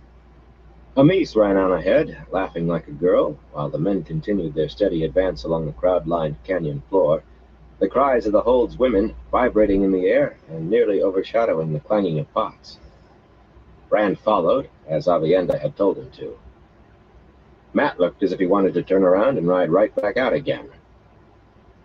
At the far end of the canyon, the wall leaned inward, making a deep, dark pocket. The sun never reached to the back of it, so Avienda had said, and the rocks there, always cool, gave the hold its name. In front of the shadows, Amis stood with another woman atop a wide gray boulder, its top smoothed for a platform. The second woman, slender in her bulky skirts, scarf-bound yellow hair spilling below her waist and touched with white from her temples, appeared older than Amis, though certainly more than handsome, with a few fine wrinkles at the corners of her gray eyes. She was dressed the same as Amis, a plain brown shawl over her shoulders, her necklaces and bracelets of gold and carved ivory, no finer or richer. But this was Leon, the roof mistress of Cold Rock's hold. The wavering, high-pitched cries dwindled away to nothing as Ruark halted before the boulder, a step closer than Hiron and Couladin. "I ask leave to enter your hold, Roof Mistress," he announced in a loud, carrying tone. "You have my leave, Clan Chief," the yellow-haired woman replied formally, and just as loudly. Smiling, she added in a much warmer voice, "Shade of my heart, you will always have my leave." "I give thanks, Roof Mistress of my heart." That did not sound particularly formal either. Iron stepped forward. "Roof Mistress, I ask leave to come beneath your roof." "You have my leave, Iron," Leon told the stocky man. "Beneath my roof there is water and shade for you. The Jindo Sept is always welcome here." "I give thanks, Roof Mistress." Iron clapped Ruark on the shoulder and left to rejoin his people. Aiel's ceremony was short, it seemed, and to the point. Swaggering, Couladin joined Ruark. "I ask leave to enter your hold, Roof Mistress." Leon blinked, frowning at him. A murmur rose behind Rand, an astonished buzz from hundreds of throats. A sudden feel of danger hung in the air. Matt certainly felt it too, fingering his spear and half turning to see what the massive Aiel was doing. "What's the matter?" Rand asked quietly over his shoulder.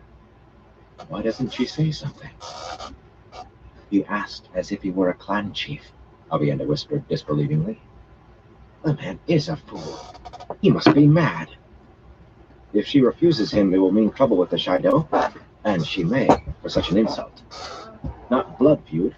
He is not their clan chief, however swollen his head, but trouble." Between one breath and the next, her voice sharpened. "You did not listen, did you? You did not listen. She could have refused permission even to Ruark. He would have had to leave. It would break the clan, but it is in her power. She can refuse even he who comes with the dawn, Randolph Thor. Women are not powerless among us. Not like your Wetlander women, who must be queens or nobles, or else dance for a man if they wish to eat." He shook his head slightly. Every time he was on the point of berating himself for how little he had learned about the Aiel, Avienda reminded him how little she knew about anyone not Aiel. "Someday, I would like to introduce you to the women's circle in Emmons Field. It will be interesting to hear you explain to them how powerless they are."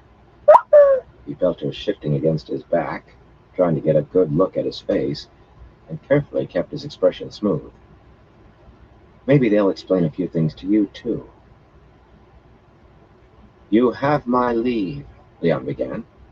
Couladin smiled, swelling up where he stood. "To step beneath my roof. Water and shade will be found for you." Soft gasps from hundreds of mouths made quite a loud sound. The fire-haired man quivered as if struck, face red with rage. He did not seem to know what to do. He took a challenging step forward, staring up at Leon and Amis, clutching his own forearms as though to keep his hands from the spears, then whirled and strode back toward the gathering, glaring this way and that, daring anyone to speak. Finally, he stopped not far from where he had begun, staring at Rand. Coals could not have been hotter than his blue eyes. "As one friendless and alone," Avienda whispered, "she has welcomed him as a beggar. The gravest insult to him, and none to the Shaido." Suddenly, she fisted Rand so hard in the ribs that he grunted. "Move, Wetlander! You hold such honor as I have left in your hands. All will know I have taught you. Move!"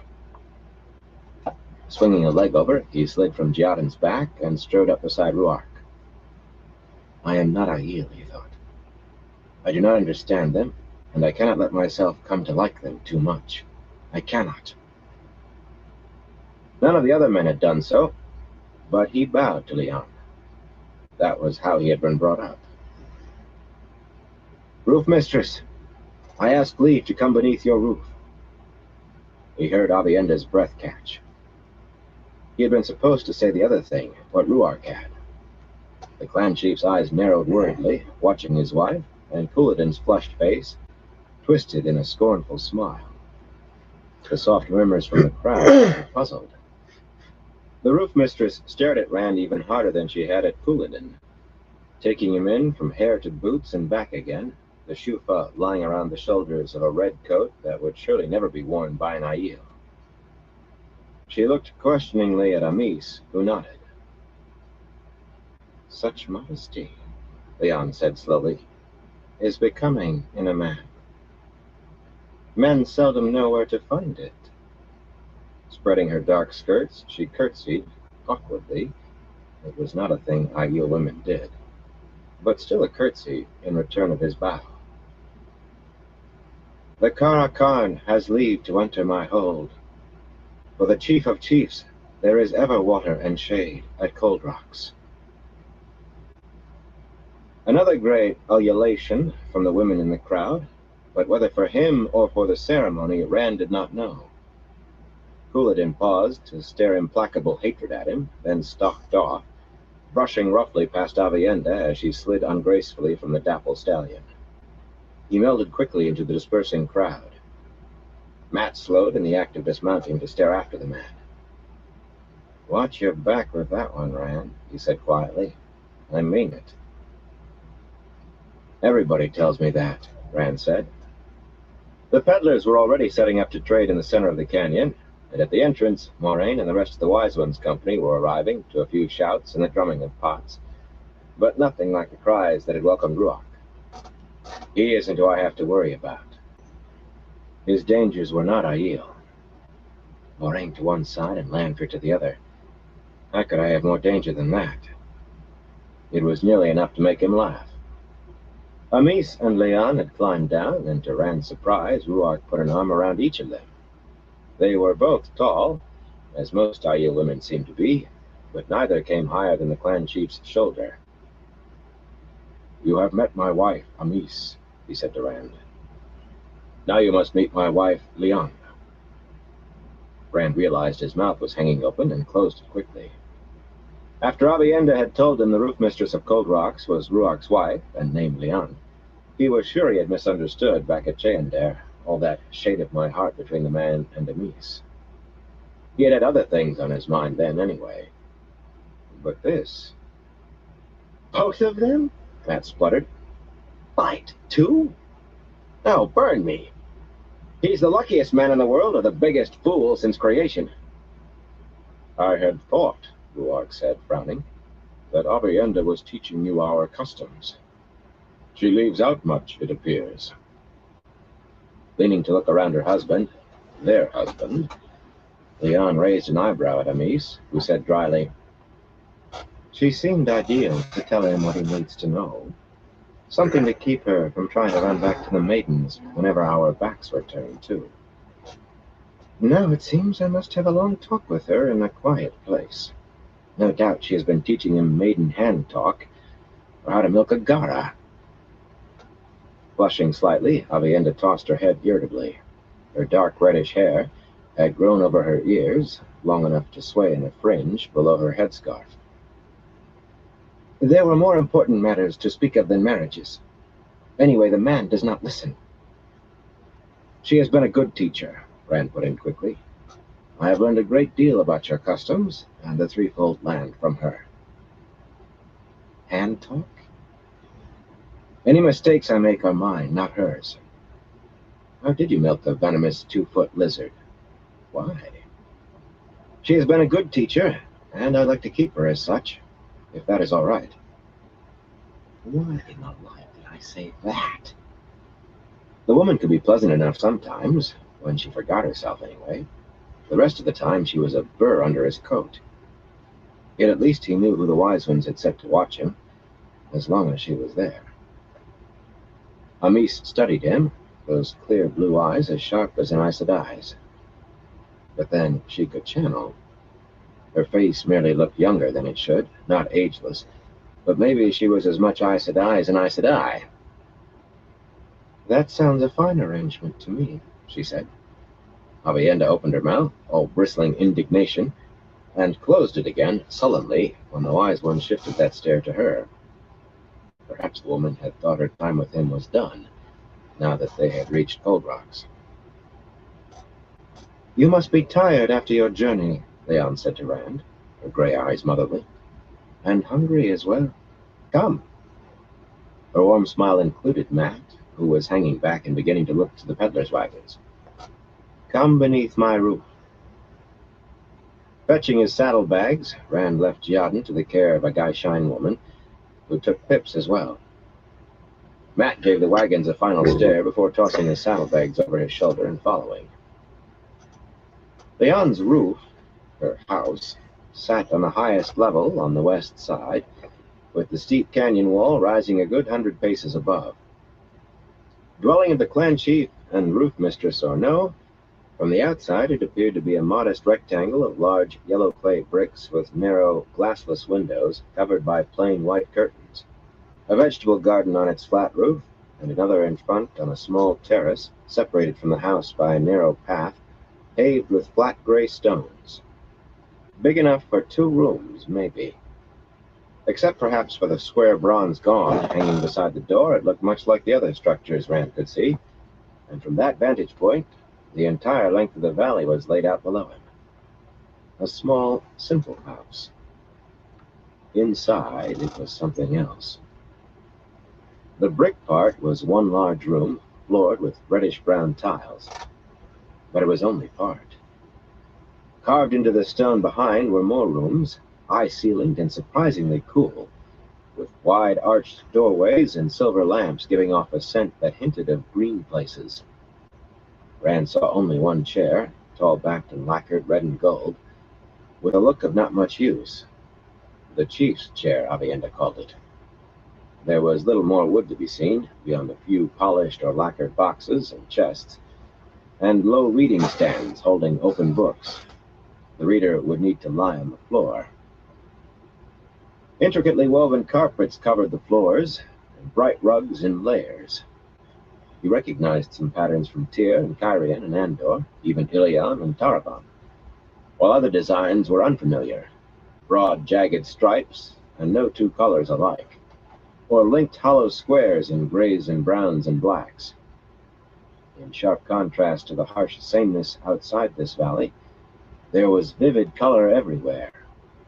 Wall hangings, he was sure, had come from the other side of the spine of the world, perhaps in the same way wall hangings had left the Stone of Tyr, and cushions of all sizes and hues, often tasseled or fringed or both, in silk of red or gold. Here and there, in niches carved into the walls, stood a thin porcelain vase or a silver bowl or an ivory carving, often of some strange animal or other. So these were the caves the tyrant spoke of.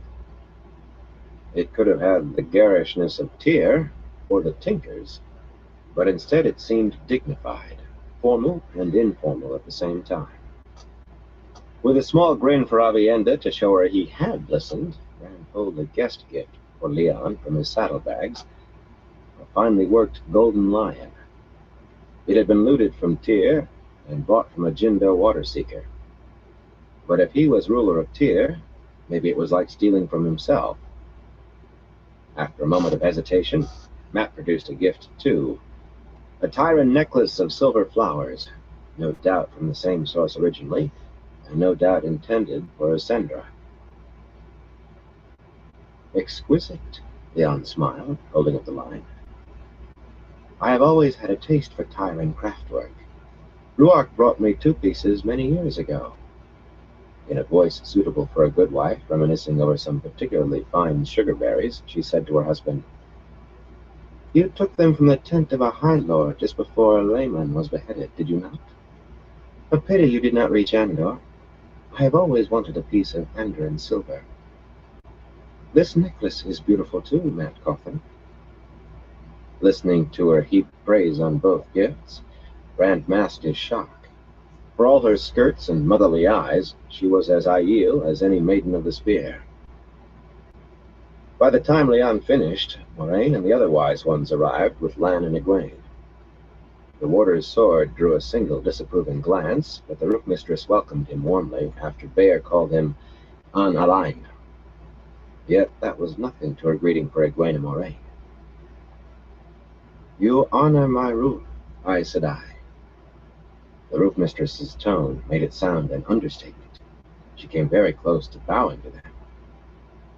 It is said that we served Aes Sedai before the breaking of the world and failed them, and for that failure were sent here to the threefold land. Your presence says that perhaps our sin was not beyond forgiving. Of course. She had not been to Rudion. Apparently the prohibition against speaking of what happened in Rudion with anyone who had not been there applied even between husband and wife, and between sister wives, or whatever the relationship was between Amis and Leon. Moraine tried to give Leon a guest gift too. Tiny crystal and silver flasks of scent all the way from Ara Daman. But Leon spread her hands. Your very presence is guest gift beyond value, Aes Sedai. To accept more would dishonor my roof and me. I could not bear the shame. She sounded entirely serious, and troubled that Moraine might press the scent on her. It was an indication of the relative importance of the Kara Karn and an Aes Sedai. As you wish, Moraine said, returning the flasks to a belt pouch. She was icily serene in blue silk, her pale cloak thrown back. Your threefold land will surely see more Aes Sedai. We have never had reason to come before. Amis did not look best pleased over that at all, and flame-haired Moraine stared at Moraine like a green-eyed cat, wondering if she should do something about a large dog that had wandered into her barnyard. Bear and Sienna exchanged troubled glances, but nothing like the two who could channel. A flurry of Gaishain, men and women alike graceful in cowled white robes, their downcast eyes seeming so strangely submissive in Aiel faces, took Moraine and Egwene's cloaks, brought damp towels for hands and faces, and tiny silver cups of water to be drunk formally, and finally a meal served with silver bowls and trays fit for a palace, yet eaten from pottery with a blue-striped glaze. Everyone ate lying on the floor, where white tiles had been set into the stone for a table, heads together, cushions under their chests, radiating out like spokes in a wheel, while Gaishain placed dishes. Matt struggled, shifting this way and that on his cushions, but Lan lounged as if he had always eaten that way, and Moraine looked almost as comfortable. No doubt they had had practice in the Wise One's tents. Rand found it awkward, yet the food itself was peculiar enough to take most of his attention. A dark, spicy stew of goat with chopped peppers was unfamiliar, but hardly strange, and peas were peas anywhere, or squash. The same could not be said of the crumbly, coarse yellow bread, or long, bright red beans mixed in with the green, or a dish of bright yellow kernels and bits of pulpy red that Avienda called zamai, or tamat, or a sweet, bulbous fruit with a tough greenish skin she said came from one of those leafless, spiny plants called cardam. It was all tasty, though. He might have enjoyed the meal more if she had not lectured him on everything. Not sister-wives, that was left to Amis and Leon, lying on either side of Ruach and smiling at each other almost as much as at their husband. If they had both married him so as not to break up their friendship, it was plain they both loved him. Rand could not see Elaine and Min agreeing to such an agreement. He wondered why he had even thought of it. The sun must have cooked his brains. But if Avienda left that one explanation to others, she explained everything else in tooth-grinding detail. Maybe she thought him an idiot for not knowing about sister-wives. Turned on her right side to face him, she smiled almost sweetly as she told him the spoon could be used for eating the stew, or the zamai and tamat. But her eyes shone with a light that said it was the Wise Ones being there that kept her from hurling a bowl of something at his head. I do not know what I've done to you, he said quietly. He was very conscious of Melaine on his other side, seeming engrossed in her own low conversation with Sienna. Bear put in a word now and then, but he thought she was bending an ear his way too. But if you hate being my teacher so much, you do not have to be. You just popped out. I'm sure Ruark or the Wise Ones will find someone else. The Wise Ones certainly would, if he rid himself of this spy. You have done nothing to me. She bared teeth at him. If it was meant to be a smile, it fell considerably short. And you never will. You may lie however is most comfortable for eating, and talk to those around you. Except for those of us who must instruct instead of sharing the meal, of course. It is considered polite to talk with those on both sides. From behind her, Matt looked at Rand and rolled his eyes, clearly relieved to be spared that. Unless you are forced to face one in particular as to teach him. Take food with your right hand, unless you must lean on that elbow, and it was torture, and she seemed to enjoy it. The Aiel seemed to set great store by the giving of gifts. Maybe if he gave her a gift. All talk for a time when the meal is done, unless one of us must teach instead, and a bribe. It did not seem fair to have to bribe someone who was spying on him, but if she meant to go on even half like this, it would be worth it for a little peace. When the meal was cleared away by Gaishan, and silver cups of dark wine brought, Bear fixed Avienda with a grim eye across the white tiles, and she subsided sulkily. Egwene knelt up to reach over Matt and pat her, but it did not appear to help. At least she was quiet. Egwene gave him a tight look. Either she knew what he was thinking, or she considered Avienda's sulks his fault.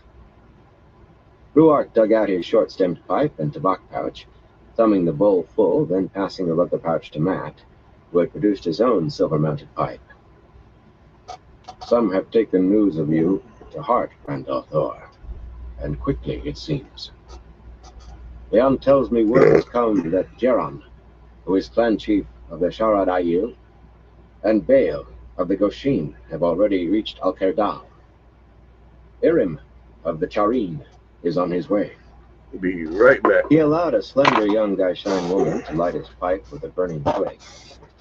From the way she moved, with a different sort of grace than the other white-robed men and women, Rand suspected she had been a maiden of the spear not too long ago. He wondered how long she had to continue in her year and a day of service, meek and humble. Matt grinned at the woman as she knelt to light his pipe. The green-eyed stare she gave him from the depths of her cowl was not meek at all, and wiped the grin right off his face. Irritably, he rolled onto his belly, a thin blue streamer rising from his pipe. It was too bad he did not see the satisfaction on her face, or see it wiped away in a blush by one glance from Amis. The green-eyed young woman scurried away, looking shamed beyond belief. And Avienda, who so hated having to give up the spear, who still saw herself as spear sister to a maiden of whatever clan? She frowned at the departing Gaishan, as Mistress Salvir would have glared at someone who had spit on the floor. A strange people. Egwene was the only one Rand saw with any sympathy in her eyes at all. The Goshin and the Sharad, he muttered at his wine. Ruark had told him each clan chief would bring a few warriors to the Golden Bowl for honor, and each Sept chief as well. Added together, it meant perhaps 1,000 from each clan. 12 clans, 12,000 men and maidens eventually, all tied up in their strange honor and ready to dance the spears if a cat sneezed.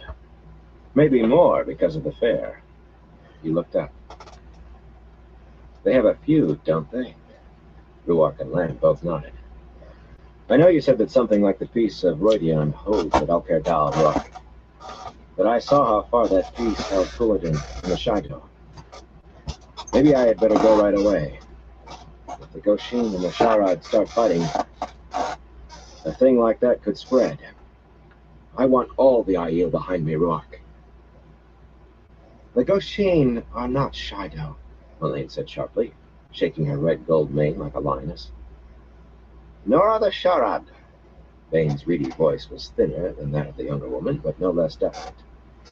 Geron and Baal may try to kill one another before they return to their holds, but not at Al-Kerdal. None of which answers Randolph Thor's question, Ruark said. It's Al-Kerdal. Before all of the chiefs arrive, those who have not come yet will lose honor. It is not a good way to announce that you are Karakan, dishonoring men you will call to follow you. The Nakai have furthest to come. A month. and all will be at Alkerdal. Less, Sienna said, with a brisk shake of her head. I have walked Alcera's dreams twice, and she says Bruan means to run all the way from Shiagi Hold. Less than a month. A month before you leave, to be sure, Ruark told Rand. Then 3 days to Alkerdal, perhaps 4. All will be there then. A month. He rubbed his chin. Too long. Too long and no choice. In stories, things always happened as the hero planned, seemingly when he wanted them to happen. In real life, it rarely occurred that way, even for a Taviran with prophecy supposedly working for him. In real life, it was scratch and hope, and luck if you found more than half a loaf where you needed a hole. Yet a part of his plan was following the path he had hoped for. The most dangerous part. Moraine, stretched out between Lan and Amis, sipped her wine lazily, eyes lidded as if sleepy. He did not believe it. She saw everything, heard everything. But he had nothing to say now that she should not hear. How many will resist, Ruark, or oppose me? You have hinted, but you've never said for sure. I cannot be sure in it, the clan chief replied around his pipe stem. When you show the dragons, they will know you. There is no way to imitate the dragons of Rodion. Had Moraine's eyes flickered? You are the one prophesied. I will support you, and Bruan certainly, and Yerek of the Rain Aiel. The others? Savannah, Soladric's wife, will bring the Shido since the clan has no chief. She is young to be roof mistress of a hold. Doubtless displeased she will have only one roof, and not an entire hold when someone is chosen to replace Soladric. And Savannah is as wily and untrustworthy as any Shido ever born. But even if she makes no trouble, you know that Kuladin will. He acts the clan chief, and some Shido may follow him without his entering Rodion. Shido are fools enough for that. Han of the Tomanel may move in any direction. He is a prickly man, hard to know and difficult to deal with. And he cut off as Leon murmured softly, Is there any other kind? Rand did not think the clan chief had been meant to hear. Amis hid a smile behind her hand. Her sister wife buried her face innocently in her wine cup. As I was saying, Ruark said, frowning resignedly from one of his wives to the other, it is not a thing I can be sure of. Most will follow you, perhaps all, perhaps even the Shido. We have waited 3,000 years for the man who bears 2 dragons. When you show your arms, none will doubt you are the one sent to unite us. And break them. But he did not mention that. The question is how they will decide to react. He tapped his teeth with his pipe stem for a moment. You will not change your mind and don the cut and sword. And show them what, Ruark? A pretend Aiel? As well dress Matt for Aiel. Matt choked on his pipe. I will not pretend. I am what I am. They must take me as I am. Rand raised his fists, coat sleeves falling enough to uncover the golden-maned heads on the backs of his wrists. These prove me. If they aren't enough, then nothing is. Where do you mean to lead the spears to war once more? Moraine asked suddenly, and Matt choked again, snatching the pipe out of his mouth and staring at her. Her dark eyes were not lidded any longer. Rand's fists tightened convulsively till his knuckles cracked. Trying to be clever with her was dangerous. He should have learned that long since. She remembered every word that she heard, filed it away, sorted and examined it until she knew just what it meant. He got to his feet slowly. They were all watching him. Egwene frowned even more wordly than Matt, but the Aiel just watched. Talk of war did not upset them. Ruark looked, ready. And Moraine's face was all frozen calm. If you will excuse me, he said, I'm going to walk around a while. Avienda rose to her knees, and Egwene stood, but neither followed. Chapter 50. Traps. Outside, on the stone-paved path between the yellow brick house and the terraced vegetable garden, Rand stood staring down the canyon, not seeing much beyond afternoon shadows creeping across the canyon floor. If only he could trust Moraine not to hand him to the tower on a leash. He had no doubt she could do it without using the power once if he gave her an inch. The woman could manipulate a bull through a mouse hole without ever letting it know. He could use her. Light. I'm as bad as she is. Use the Aiel, use Moraine. If only I could trust her. He headed toward the mouth of the canyon, slanting down whenever he found a footpath leading that way. They were all narrow, paved with small stones, some of the steeper carved in steps. Hammers ringing in several smithies echoed faintly. Not all the buildings were houses. Through one open door he saw several women working looms, and another showed a silversmith putting up her small hammers and gouges. A third, a man at a potter's wheel, his hands in the clay and the brick kilns hot behind him. Men and boys, except the youngest, all wore the cut and sore, the coat and breeches in grays and browns, but there were often subtle differences between warriors and craftsmen. A smaller belt knife, or none at all. Perhaps a shufa with no black veil attached. Yet watching a blacksmith heft a spear he had just given a foot-long point, Rand had no doubt the man could use the weapon as readily as make it. The paths were not crowded, but there were plenty of people about. Children laughed, running and playing, the smaller girls almost as likely to be carrying pretend spears as dolls. Guy Shine carried tall clay jars of water on their heads, or weeded in the gardens, often under the direction of a child of 10 or 12. Men and women going about the tasks of their lives, not really that different from the things they might have done in Emmons Field, whether sweeping in front of a door or mending a wall. The children hardly gave him a glance, for all his red coat and thick-soled boots, and the Guy Shine was so self-effacing it was difficult to say whether they noticed him or not. But craftsmen or fighters, men or women, the adults looked at him with an air of speculation, an edge of uncertain anticipation. Very young boys ran barefoot in robes much like those of the Guy Shine, but in the grayish-brown of the cotton sore, not white. The youngest girls darted about on bare feet too, in short dresses that sometimes failed to cover their knees. One thing about the girls caught his eye. Up to perhaps 12 or so, they wore their hair in 2 braids, one over each ear, plaited with brightly colored ribbons, just the way Egwene had worn hers. It had to be coincidence.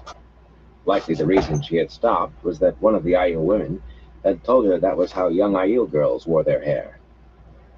A foolish thing to be thinking about anyway. Right now, he had one woman to deal with, Avienda. On the canyon floor, the peddlers were doing a brisk trade with the Aiel crowding around the canvas-topped wagons. At least the drivers were, and Kylie, a blue lace shawl on her ivory combs today, was bargaining hard in a loud voice. Kadir sat on an upturned barrel in the shade of his white wagon in a cream-colored coat, mopping his face, making no effort to sell anything. He eyed Rand and made as if to rise before sinking back. Cassandra was nowhere to be seen, but to Rand's surprise, Natale was, his patch-covered cloak attracting a flock of following children and some adults. Apparently the attraction of a new and larger audience had pulled him away from the shadow. Or maybe Kylie just did not want him out of her sight. Engrossed in the trading as she was, she found time to frown at the gleaming often. Rand avoided the wagons. Questions asked of Aiel told him where the Jindo had gone, each to the roof of his or her society here at Tollbrox. The roof of the Maidens lay halfway up the still brightly lit east wall of the canyon, a garden-topped rectangle of grayish stone, doubtless larger inside than it looked. Not that he saw the inside. A pair of maidens squatting beside the door with spears and bucklers refused him entrance, amused and scandalized that a man wanted to enter. But one agreed to carry his request in. A few minutes later, the Jindo and Nine Valleys maidens who had gone to the stone came out. And all the other maidens of Nine Valleys slept in Cold Rocks too, crowding the path to either side and climbing up on the roof among the rows of vegetables to watch, grinning as if they expected entertainment. Gaishine, male as well as female, followed to serve them small cups of dark brewed tea. Whatever rule kept men outside the roof of the maidens apparently did not apply to Gaishine. After he had examined several offerings, Adeline, the yellow-haired Jindo woman with the thin scar on her cheek, produced a wide bracelet of ivory, heavily carved with roses. He thought it should suit Avienda. Whoever made it had carefully shown thorns among the blossoms. Adeline was tall, even for an Aiel woman, only a hand too short to look him in the eyes. When she heard why he wanted it, almost why, he just said it was a present for Avienda's teachings, not a sop to soothe the woman's temper so he could stand to be nearer. Adeline looked around at the other maidens. They had all stopped grinning, their faces expressionless. "I will take no price for this, Randolph," she said, putting the bracelet in his hand. "Is this wrong?" he asked. "How would Aiel see it?" "I don't want to dishonor Avienda in any way." "It will not dishonor her." She beckoned a Gaishine woman carrying pottery cups and pitcher on a silver tray. Pouring 2 cups, she handed one to him. "Remember honor," she said, sipping from his cup. Avienda had never mentioned anything like this. Uncertain, he took a sip of bitter tea and repeated, "Remember honor." It seemed the safest thing to say. To his surprise, she kissed him lightly on each cheek.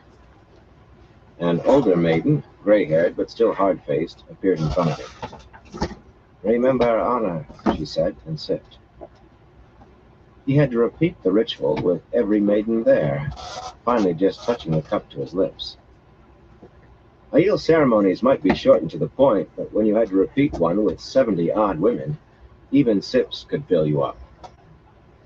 Shadows were climbing the east side of the canyon by the time he escaped. He found Avienda near Leon's house, vigorously beating a blue-striped carpet hung on a line. More piled beside her in a heap of colors. Brushing sweat-damp strands of hair from her forehead, she stared at him expressionlessly when he handed her the bracelet and told her it was a gift in return for her teaching. "I have given bracelets and necklaces to friends who did not carry the spear," Randolph thought. "But I have never worn one." Her voice was perfectly flat. "Such things rattle and make noise to give you away when you must be silent. They catch when you must move quickly. But you can wear it now that you are going to be a wise one." "Yes." She turned the ivory circle over as if unsure what to do with it, then abruptly thrust her hand through it and held her wrist up to stare at it. She could have been looking at a manacle. "If you do not like it..." "Avienda," Adeline said it would not touch your honor. She even seemed to approve. He mentioned the tea-sipping ceremony, and she squeezed her eyes shut and shuddered. "What is wrong?" "They think you are trying to attract my interest." He would not have believed her voice could be so flat. Her eyes held no emotion at all. "They have approved of you, as if I still carried the spear." "Light! Simple enough to set them straight. I don't..." He cut off as her eyes blazed up. "No. You accepted their approval, and now you would reject it? That would dishonor me. Do you think you are the first man to try to catch my eye? They must think as they think now. It means nothing." Grimacing, she gripped the woven carpet beater with both hands. "Go away." With a glance at the bracelet, she added, "You truly know nothing, do you? You know nothing. It is not your fault." She seemed to be repeating something she had been told or trying to convince herself. "I am sorry if I ruined your meal, Randolph. Please go. Amis says I must clean all of these rugs and carpets, no matter how long it takes. It will take all night if you stand here talking. Turning her back to him, she thwacked the striped carpet violently, the ivory bracelet jumping on her wrist. He did not know whether the apology sprang from his gift or an order from Amis. He suspected the latter. Yet she actually sounded as if she meant it. She was certainly not pleased, judging by the sharp grunt of effort that accompanied every full-armed swing of the beater. But she had not looked hateful once. Upset, appalled, even furious, but not hateful. That was better than nothing. She might become civil eventually. As he stepped into the brown-tiled entry chamber of Leon's house, the wise ones were talking together, all four with shawls draped loosely over their elbows. They fell silent at his appearance. "I will have you shown to your sleeping room," Amis said. "The others have seen theirs." "Thank you." He glanced back at the door, frowning slightly.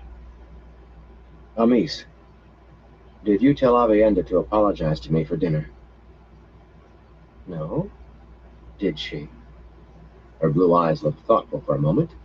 He thought Bear almost smiled. "I would not have ordered her to, Randolph thought.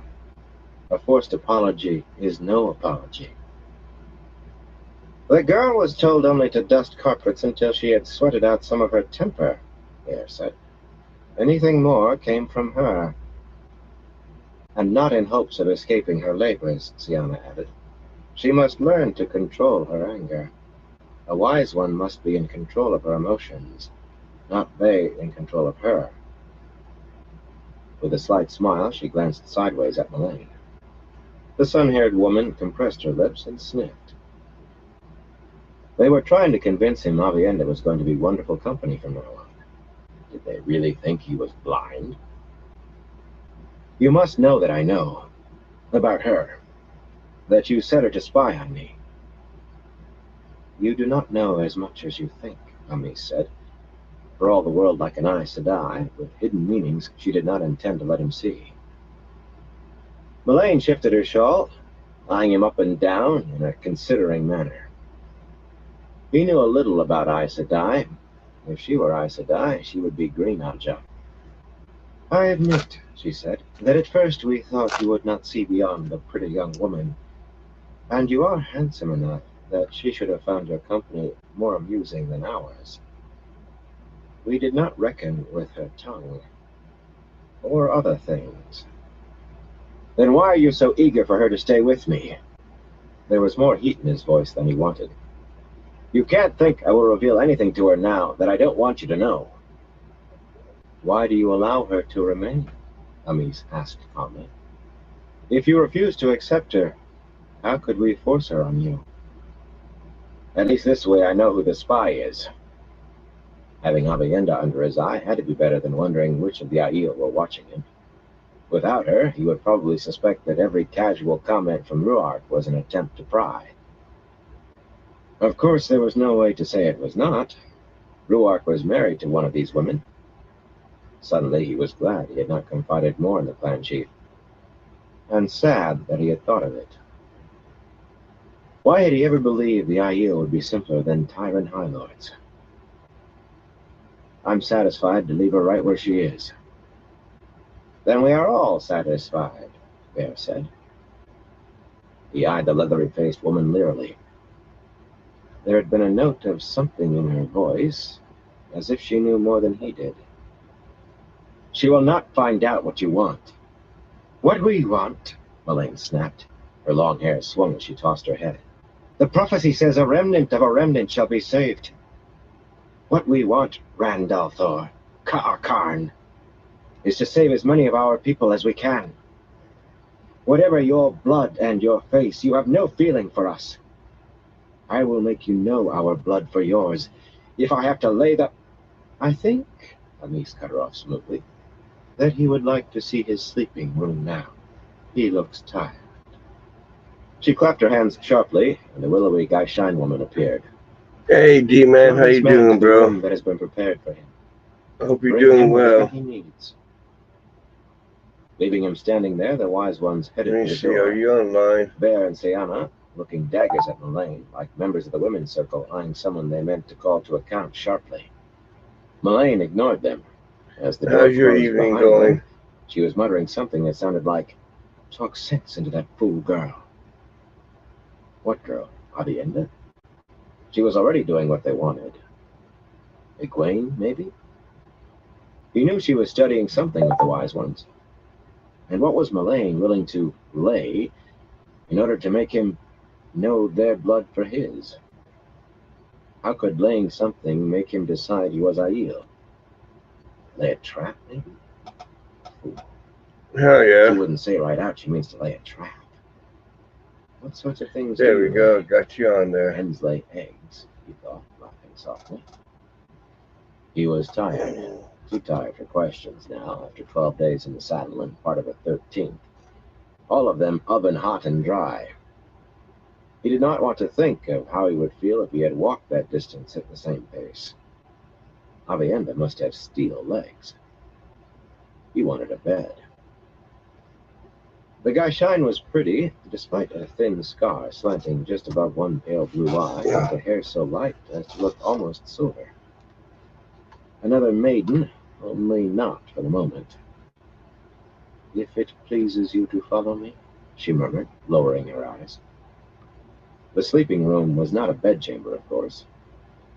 Unsurprisingly, the bed consisted of a thick pallet unfolded atop layered, brightly colored rugs.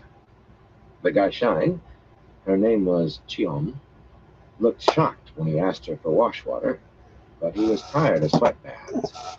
He was willing to bet Moraine and Egwene had not had to sit in a tent full of steam to get clean.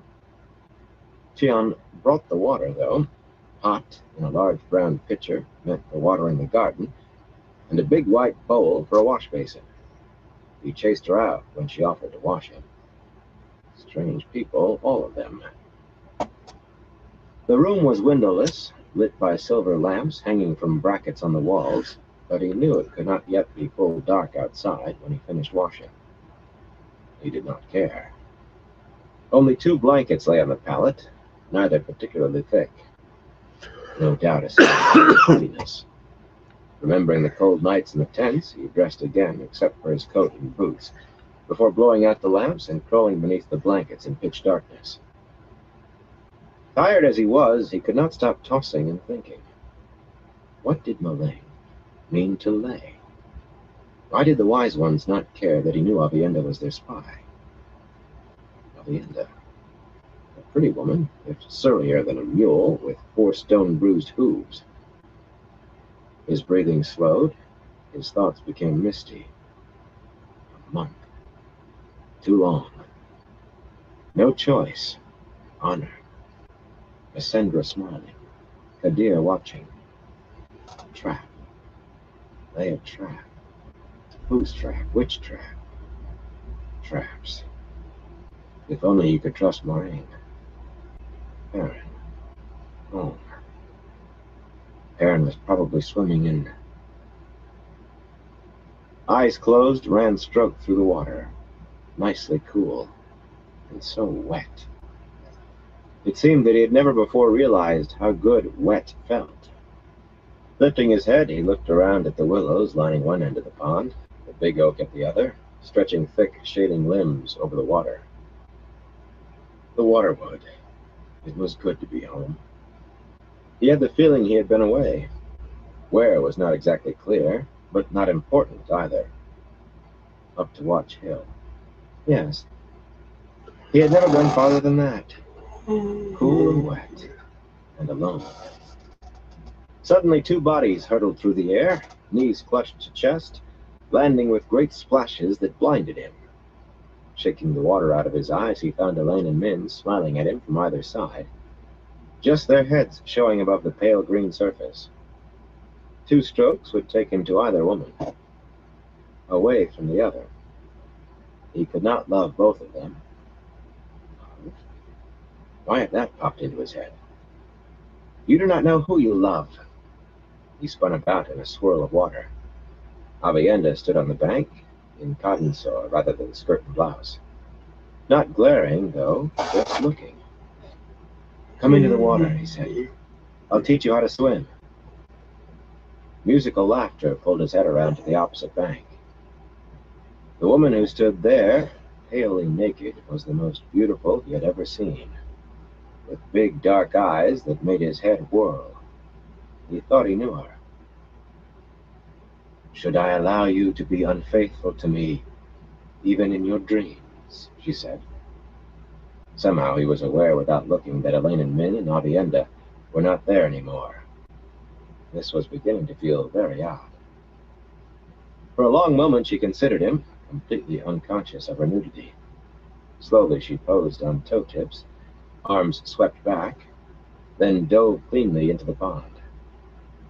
When her head popped above the surface, her shining black hair was not wet. That seemed surprising for a moment. Then she had reached him. Had she swum? Or was she just there, tangling arms and legs around him? The water was cool, her flesh hot. "You cannot escape me," she murmured. Those dark eyes seemed far deeper than the pond. "I will make you enjoy this so you never forget, asleep or awake." Asleep or... Everything shifted, blurred. She wrapped herself around him tighter, and the blur went away. Everything was as it had been. Rushes filled one end of the pond. Leatherleaf and pine grew almost to the water's edge at the other. "I knew you," he said slowly. He thought he must, or why would he be letting her do this? "But I don't. This is not right." He tried to pull her loose, but as fast as he pried an arm away, she had it back again. "I ought to mark you." There was a fierce edge in her voice. First that milk-hearted Ilyena, and now? How many women do you hold in your thoughts? Suddenly her small white teeth burrowed at his neck. Bellowing, he hurled her away and slapped a hand to his neck. She had broken the skin. He was bleeding. "Is this how you amuse yourself when I wonder where you have gone?" a man's voice said contemptuously. "Why should I hold to anything when you risk our plan this way?" Abruptly, the woman was on the bank, clothed in white, narrow waist belted in wide-woven silver, silver stars and crescents in her midnight hair. The land rose slightly behind her to an ash grove on a mound. Ain't no He boy. did not Won't be remember much seeing longer. ash before. She was facing a blur, a thick, gray, man-sized buzzing of the air. This was all wrong somehow. "Risk," she sneered. "You fear as much as Mogadine, don't you? You would creep about like the spider herself. Had I not hauled you out of your hole, you'd still be hiding and waiting to snatch a few scraps. If you cannot control your appetites," the blur said in a man's voice, "why should I associate with you at all? If I must take risks, I want a greater reward than pulling strings on a puppet." "What do you mean?" she said dangerously. The blur shimmered. Somehow Rand knew it for hesitation, uncertainty over having said too much. And then suddenly the blur was gone. The woman looked at him, still neck-deep in the pond. Her mouth tightened with irritation, and she vanished. He started to wake and lay still, peering up into blackness. A dream. But an ordinary dream or something else? Fumbling a hand from under the blankets, he felt the side of his neck, felt the tooth marks, and the thin trickle of blood. Whatever kind of dream, she had been in it. Lanfear. He had not dreamed her. And that other, a man. A cold smile crept onto his face. Traps all around. Traps for unwary feet. I have to watch where I step now. So many traps. Everybody was laying them. Laughing softly, he twisted around to go back to sleep, and froze, holding his breath. He was not alone in the room. Lanfear. Frantically, he reached for the true source. For an instant, he feared fear itself might defeat him. Then he floated in the cold calm of the void, filled with a raging river of the power. He sprang to his feet, lashing out. The lamps burst alight. Avienda sat cross-legged by the door, mouth hanging open and green eyes bulging by turns at the lamps and the bonds, invisible to her, that wrapped her completely. Not even her head could move. He had expected someone standing, and the weave extended well above her. He released the flows of air immediately. She scrambled to her feet, nearly losing her shawl in her haste. I do not believe I will ever become used to. She gestured at the lamps. From a man. You have seen me wield the power before. Anger oozed across the surface of the void surrounding him, sneaking into his room in the dark, frightening him half to death. She was lucky he had not hurt her, killed her by accident. You had best grow used to it. I am he who comes with the dawn, whether you want to admit it or not. That is not part. Why are you here? He demanded coldly. The wise ones are taking turns watching over you from outside. They mean to continue watching from... She trailed off, her face reddening. From where? She only stared at him, her face growing more and more crimson. Avienda, from what? Dreamwalkers. Why had it never occurred to him? From inside my dreams, he said harshly. How long have they been spying inside my head? She let out a long, heavy breath. I am not supposed to let you know. If Bear finds out... Sienna said it was too dangerous tonight. I do not understand it. I cannot enter the dream without one of them to help me. Something dangerous tonight is all I know. That is why they are taking turns at the door to this roof. They are all worried. You still haven't answered my question. I do not know why I am here, she muttered. If you need protection... She glanced at her short belt knife, touched the hilt. The ivory bracelet seemed to irritate her. She folded her arm and was tucked into her armpit. I cannot protect you very well with a knife this small, and Bear says if I pick up a spear again without someone actually attacking me, she will have my hide for a water skin. I do not know why I should give up sleep to protect you at all. Because of you, I was beating rugs until less than an hour ago, by moonlight. That wasn't the question. How long... He cut off suddenly. There was a feel in the air, a sense of wrongness, of evil. It could be imagination, residue from his dream. It could be. Avienda gasped as the flame-red sword appeared in his hands, its slightly curved blade marked with the heron. Lanfear had accused him of using only the 10th part of what he was capable of, yet most of that 10th came by guess and fumbling. He did not know even the 10th part of what he could do. But he knew the sword. Stay behind me. He was just aware of her unsheathing her belt knife as he padded from the room in his stocking feet, soundless on the carpets. Oddly, the air was no cooler than when he had lain down. Perhaps those stone walls held what heat there was, for the farther out he went, the colder it grew. Even the Gaishain must have sought their palace by now. The halls and chambers stood silent and empty, most dimly illuminated by the scattered lamps still burning. Here, where extinguished lamps meant pitch dark at noon, some lamps were always left lit. The feeling was still vague, but it would not go away. Evil. He stopped suddenly in the wide archway leading to the brown-tiled entry chamber. One silver lamp at each end of the room gave a pale light. In the middle of the floor, a tall man stood with his head bowed over the woman wrapped in his black-cloaked arms, her head flung back and her white cowl fallen while he nuzzled at her throat. Tian's eyes were nearly closed, and she wore an ecstatic smile. A flush of embarrassment slid across the surface of the void. Then the man raised his head. Black eyes regarded Rand, too big in a pale, gaunt-cheeked face. A puckered, red-lipped mouth opened in a parody of a smile, showing sharp teeth. Tian crumpled to the floor as the cloak unfolded, spread into wide, bat-like wings. The Drakkar stepped over her, white hands reaching for Rand, the long, slender fingers tipped with claws. Claws and teeth were not the danger, though. It was the Drakkar's kiss that killed, and worse. Its crooning, hypnotic song clung tight around the void. Those dark, leathery wings moved to enfold him as he stepped forward. One moment of startlement flashed in the huge black eyes before the power-made sword clove the Drakkar's skull to the bridge of its nose. A steel blade would have bound, but the blade woven of fire pulled free easily as the creature fell. For a moment, deep in the heart of the void, Rand examined the thing at his feet. That song.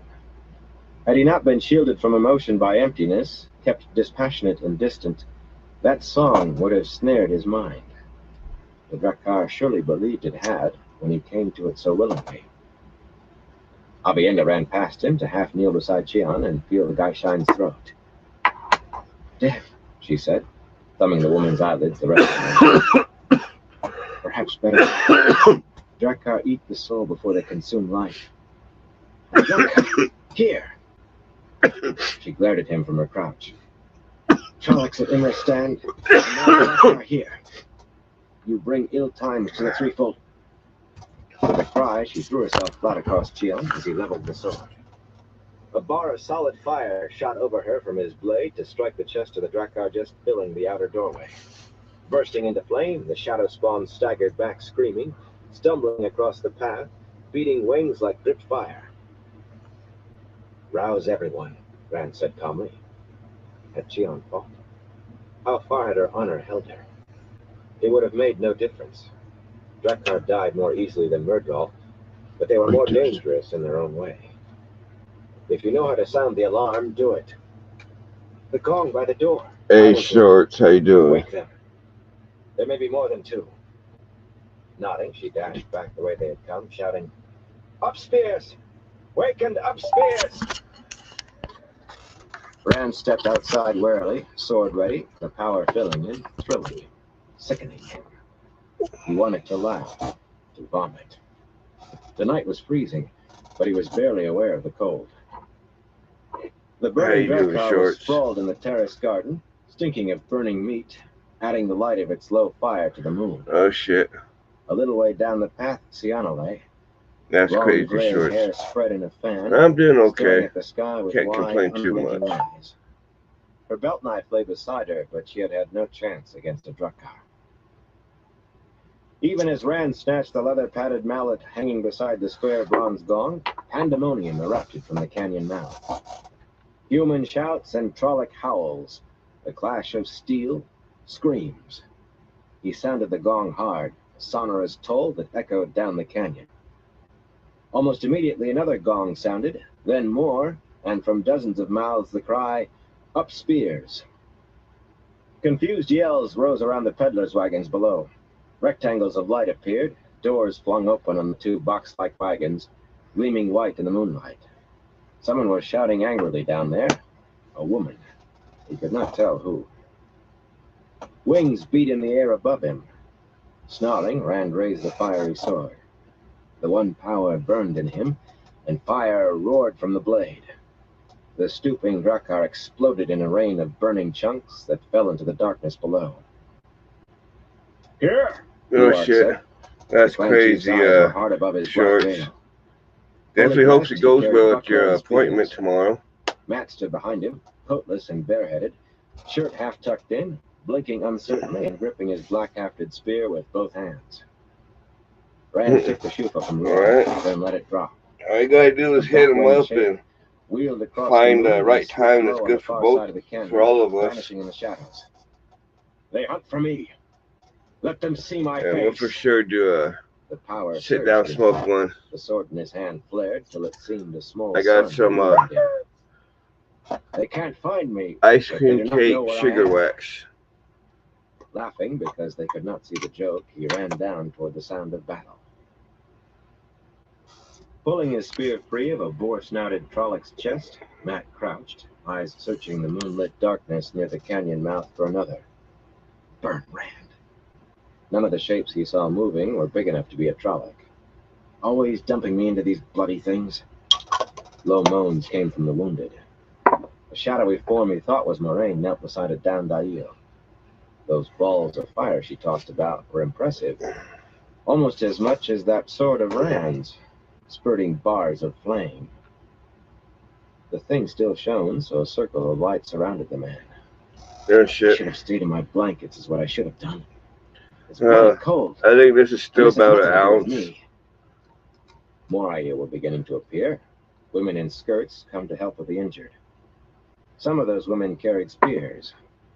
They might not do the fighting normally, but once the battle had reached into the hold, they had not stood by and watched. A maiden stopped beside him, unveiling. He could not make out her face, all moon shadows.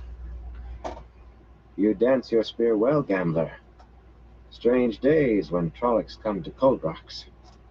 She glanced at the shadowy shape he thought was Moraine. Oh, He this might is have wax. forced a way in without the Aes Sedai. They weren't enough for that, he said without thinking. They were meant to pull attention here. So Drakkar would have a free hand to reach Rand? I think you're right, she said slowly. Are you a battle leader among the Wetlanders? He wished he had kept his mouth shut. I read a book once, he muttered, turning away. Bloody pieces of other men's bloody memories. Maybe the peddlers will be ready to leave after this. When he stopped by the wagons, though, neither Kylie nor Kadir was anywhere to be seen. The drivers were all clumped together, hastily passing around jars of something that smelled like the good brandy they had been selling, muttering, and as agitated as if the Trollocs had actually come within smelling distance of them. Essendra stood at the top of the steps to Kadir's wagon, frowning at nothing. She was beautiful behind that misty sky. He was glad that at least the women were his own. The Trollocs are done, he told her, leaning on his spear, so she would be sure to notice. No point risking having my skulls without getting a little good out of it. No effort at all was needed to sound tired. A hard fight, but you're safe now. She stared down at him, face expressionless, eyes glittering in the moonlight like dark polished I'm gonna say, 'cause stone. my brother's is already Without a asleep word, right she now, turned and so went inside, you had to slamming message the door him behind her. Hard. in the morning Maddox for felt a us. long, disgusted breath and stalked away Because from right the now it is What did it take to almost impress someone? 2:30 in the morning. Bed was what he wanted. Back in his blankets and let Rand deal with Trollocs and bloody Drakkar. The man seemed to enjoy it, laughing like that. Rand was coming up the canyon now, the wolves fight around him in the night. Avienda appeared, running to meet him with her skirts pulled up above her knees, It's not to be that much longer, boy. letting her skirts fall. My dog's she being smoothed pushy them, over here rubbing because he beside wants to her, go to sleep. lifting her shawl around her head. Come, buddy. He seemed not to see her, and her face was as blank as stone. They deserved each other. Rand! A hurrying shadow called with Moraine's voice, nearly as melodious as Kylie's, but a cool music. Rand was waiting, and she slowed clearly, entering the light regally enough for any palace. Matters grow more dangerous, Rand. The attack at Imri Stand could have been aimed at the Aiel. Not likely, yet it could have been. But tonight, the Drakkar was surely aimed at you. I know. Just like that. She was, and even colder. Her lips compressed, and her hands were too still in her skirts. She was not best pleased. Prophecy is most dangerous when you try to make it happen. Did you not learn that in Tyr? The pattern weaves itself around you, but when you try to weave it, even you cannot hold it. Force the pattern too tight, and pressure builds. It can explode wildly in every direction. Who can say how long before it settles to focus on you again? Or what will happen before it does? As clear as most of your explanations, Rand said dryly. What do you want, Moraine? It is late and I am tired. I want you to confide in me. Do you think you have already learned all there is to know, little more than a year out of your village? No, I haven't learned everything yet. Now he sounded amused. Sometimes Rand was not sure he was still as sane as he looked. You want me to confide in you, Moraine? Your 3 oaths won't let you lie. Say plainly that whatever I tell you, You won't try to stop me, won't hinder me in any way. Say you won't try to use me for the tower's ends. Say it plain and straight so I know it's true. I will do nothing to hinder you fulfilling your destiny. I have devoted my life to that. But I will not promise to watch while you lay your head on a chopping block. Not good enough, Moraine. Not good enough.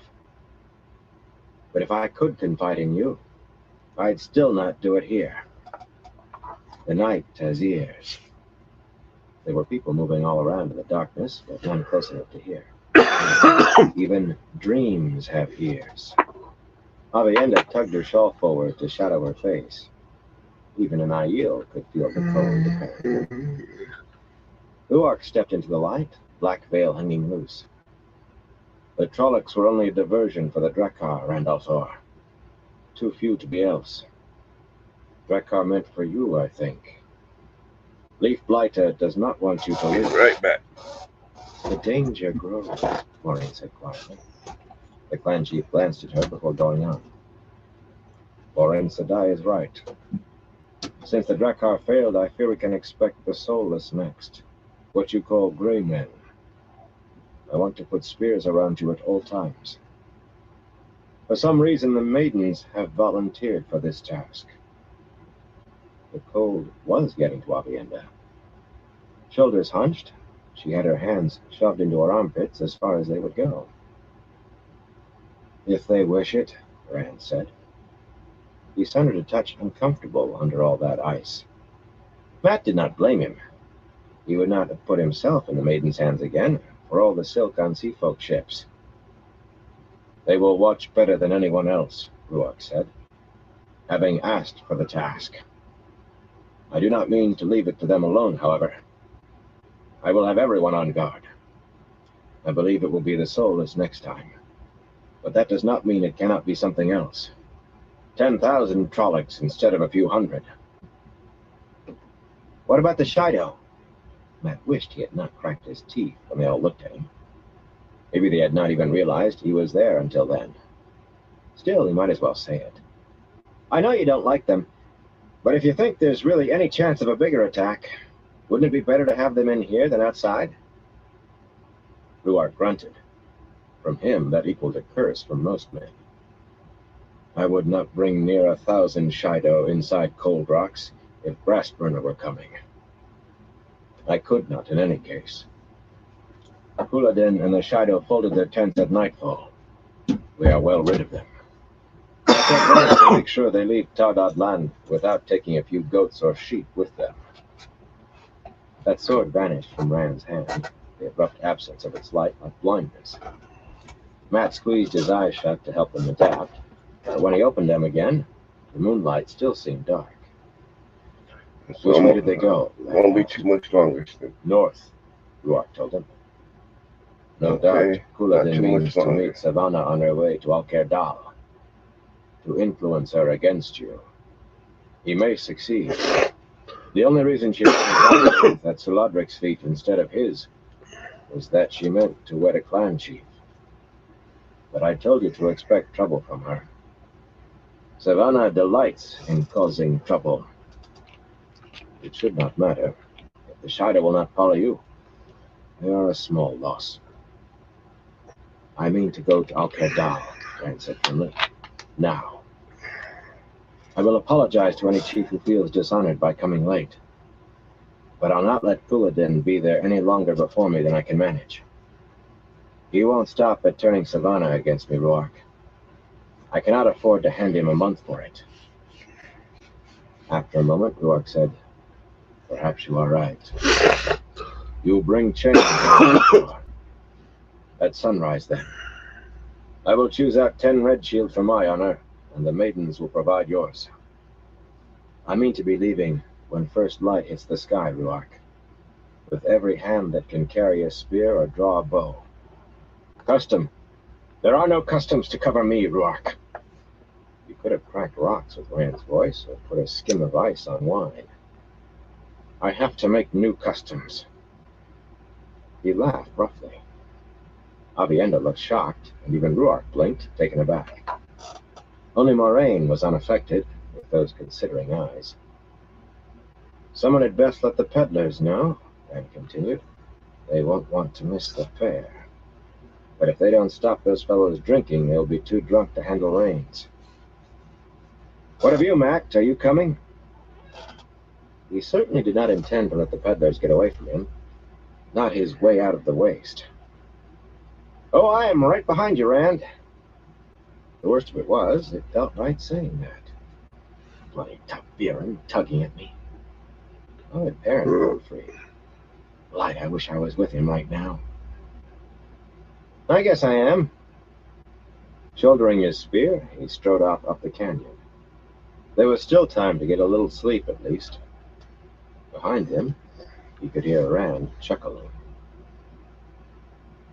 Chapter 51.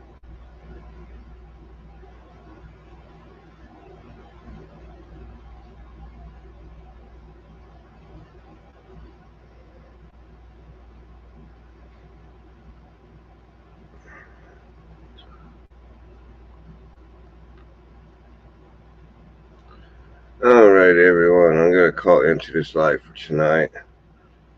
I want to thank everyone for stopping by, and everyone who continues to stop by. I definitely appreciate all y'all's support. Until next time, everyone, y'all stay safe.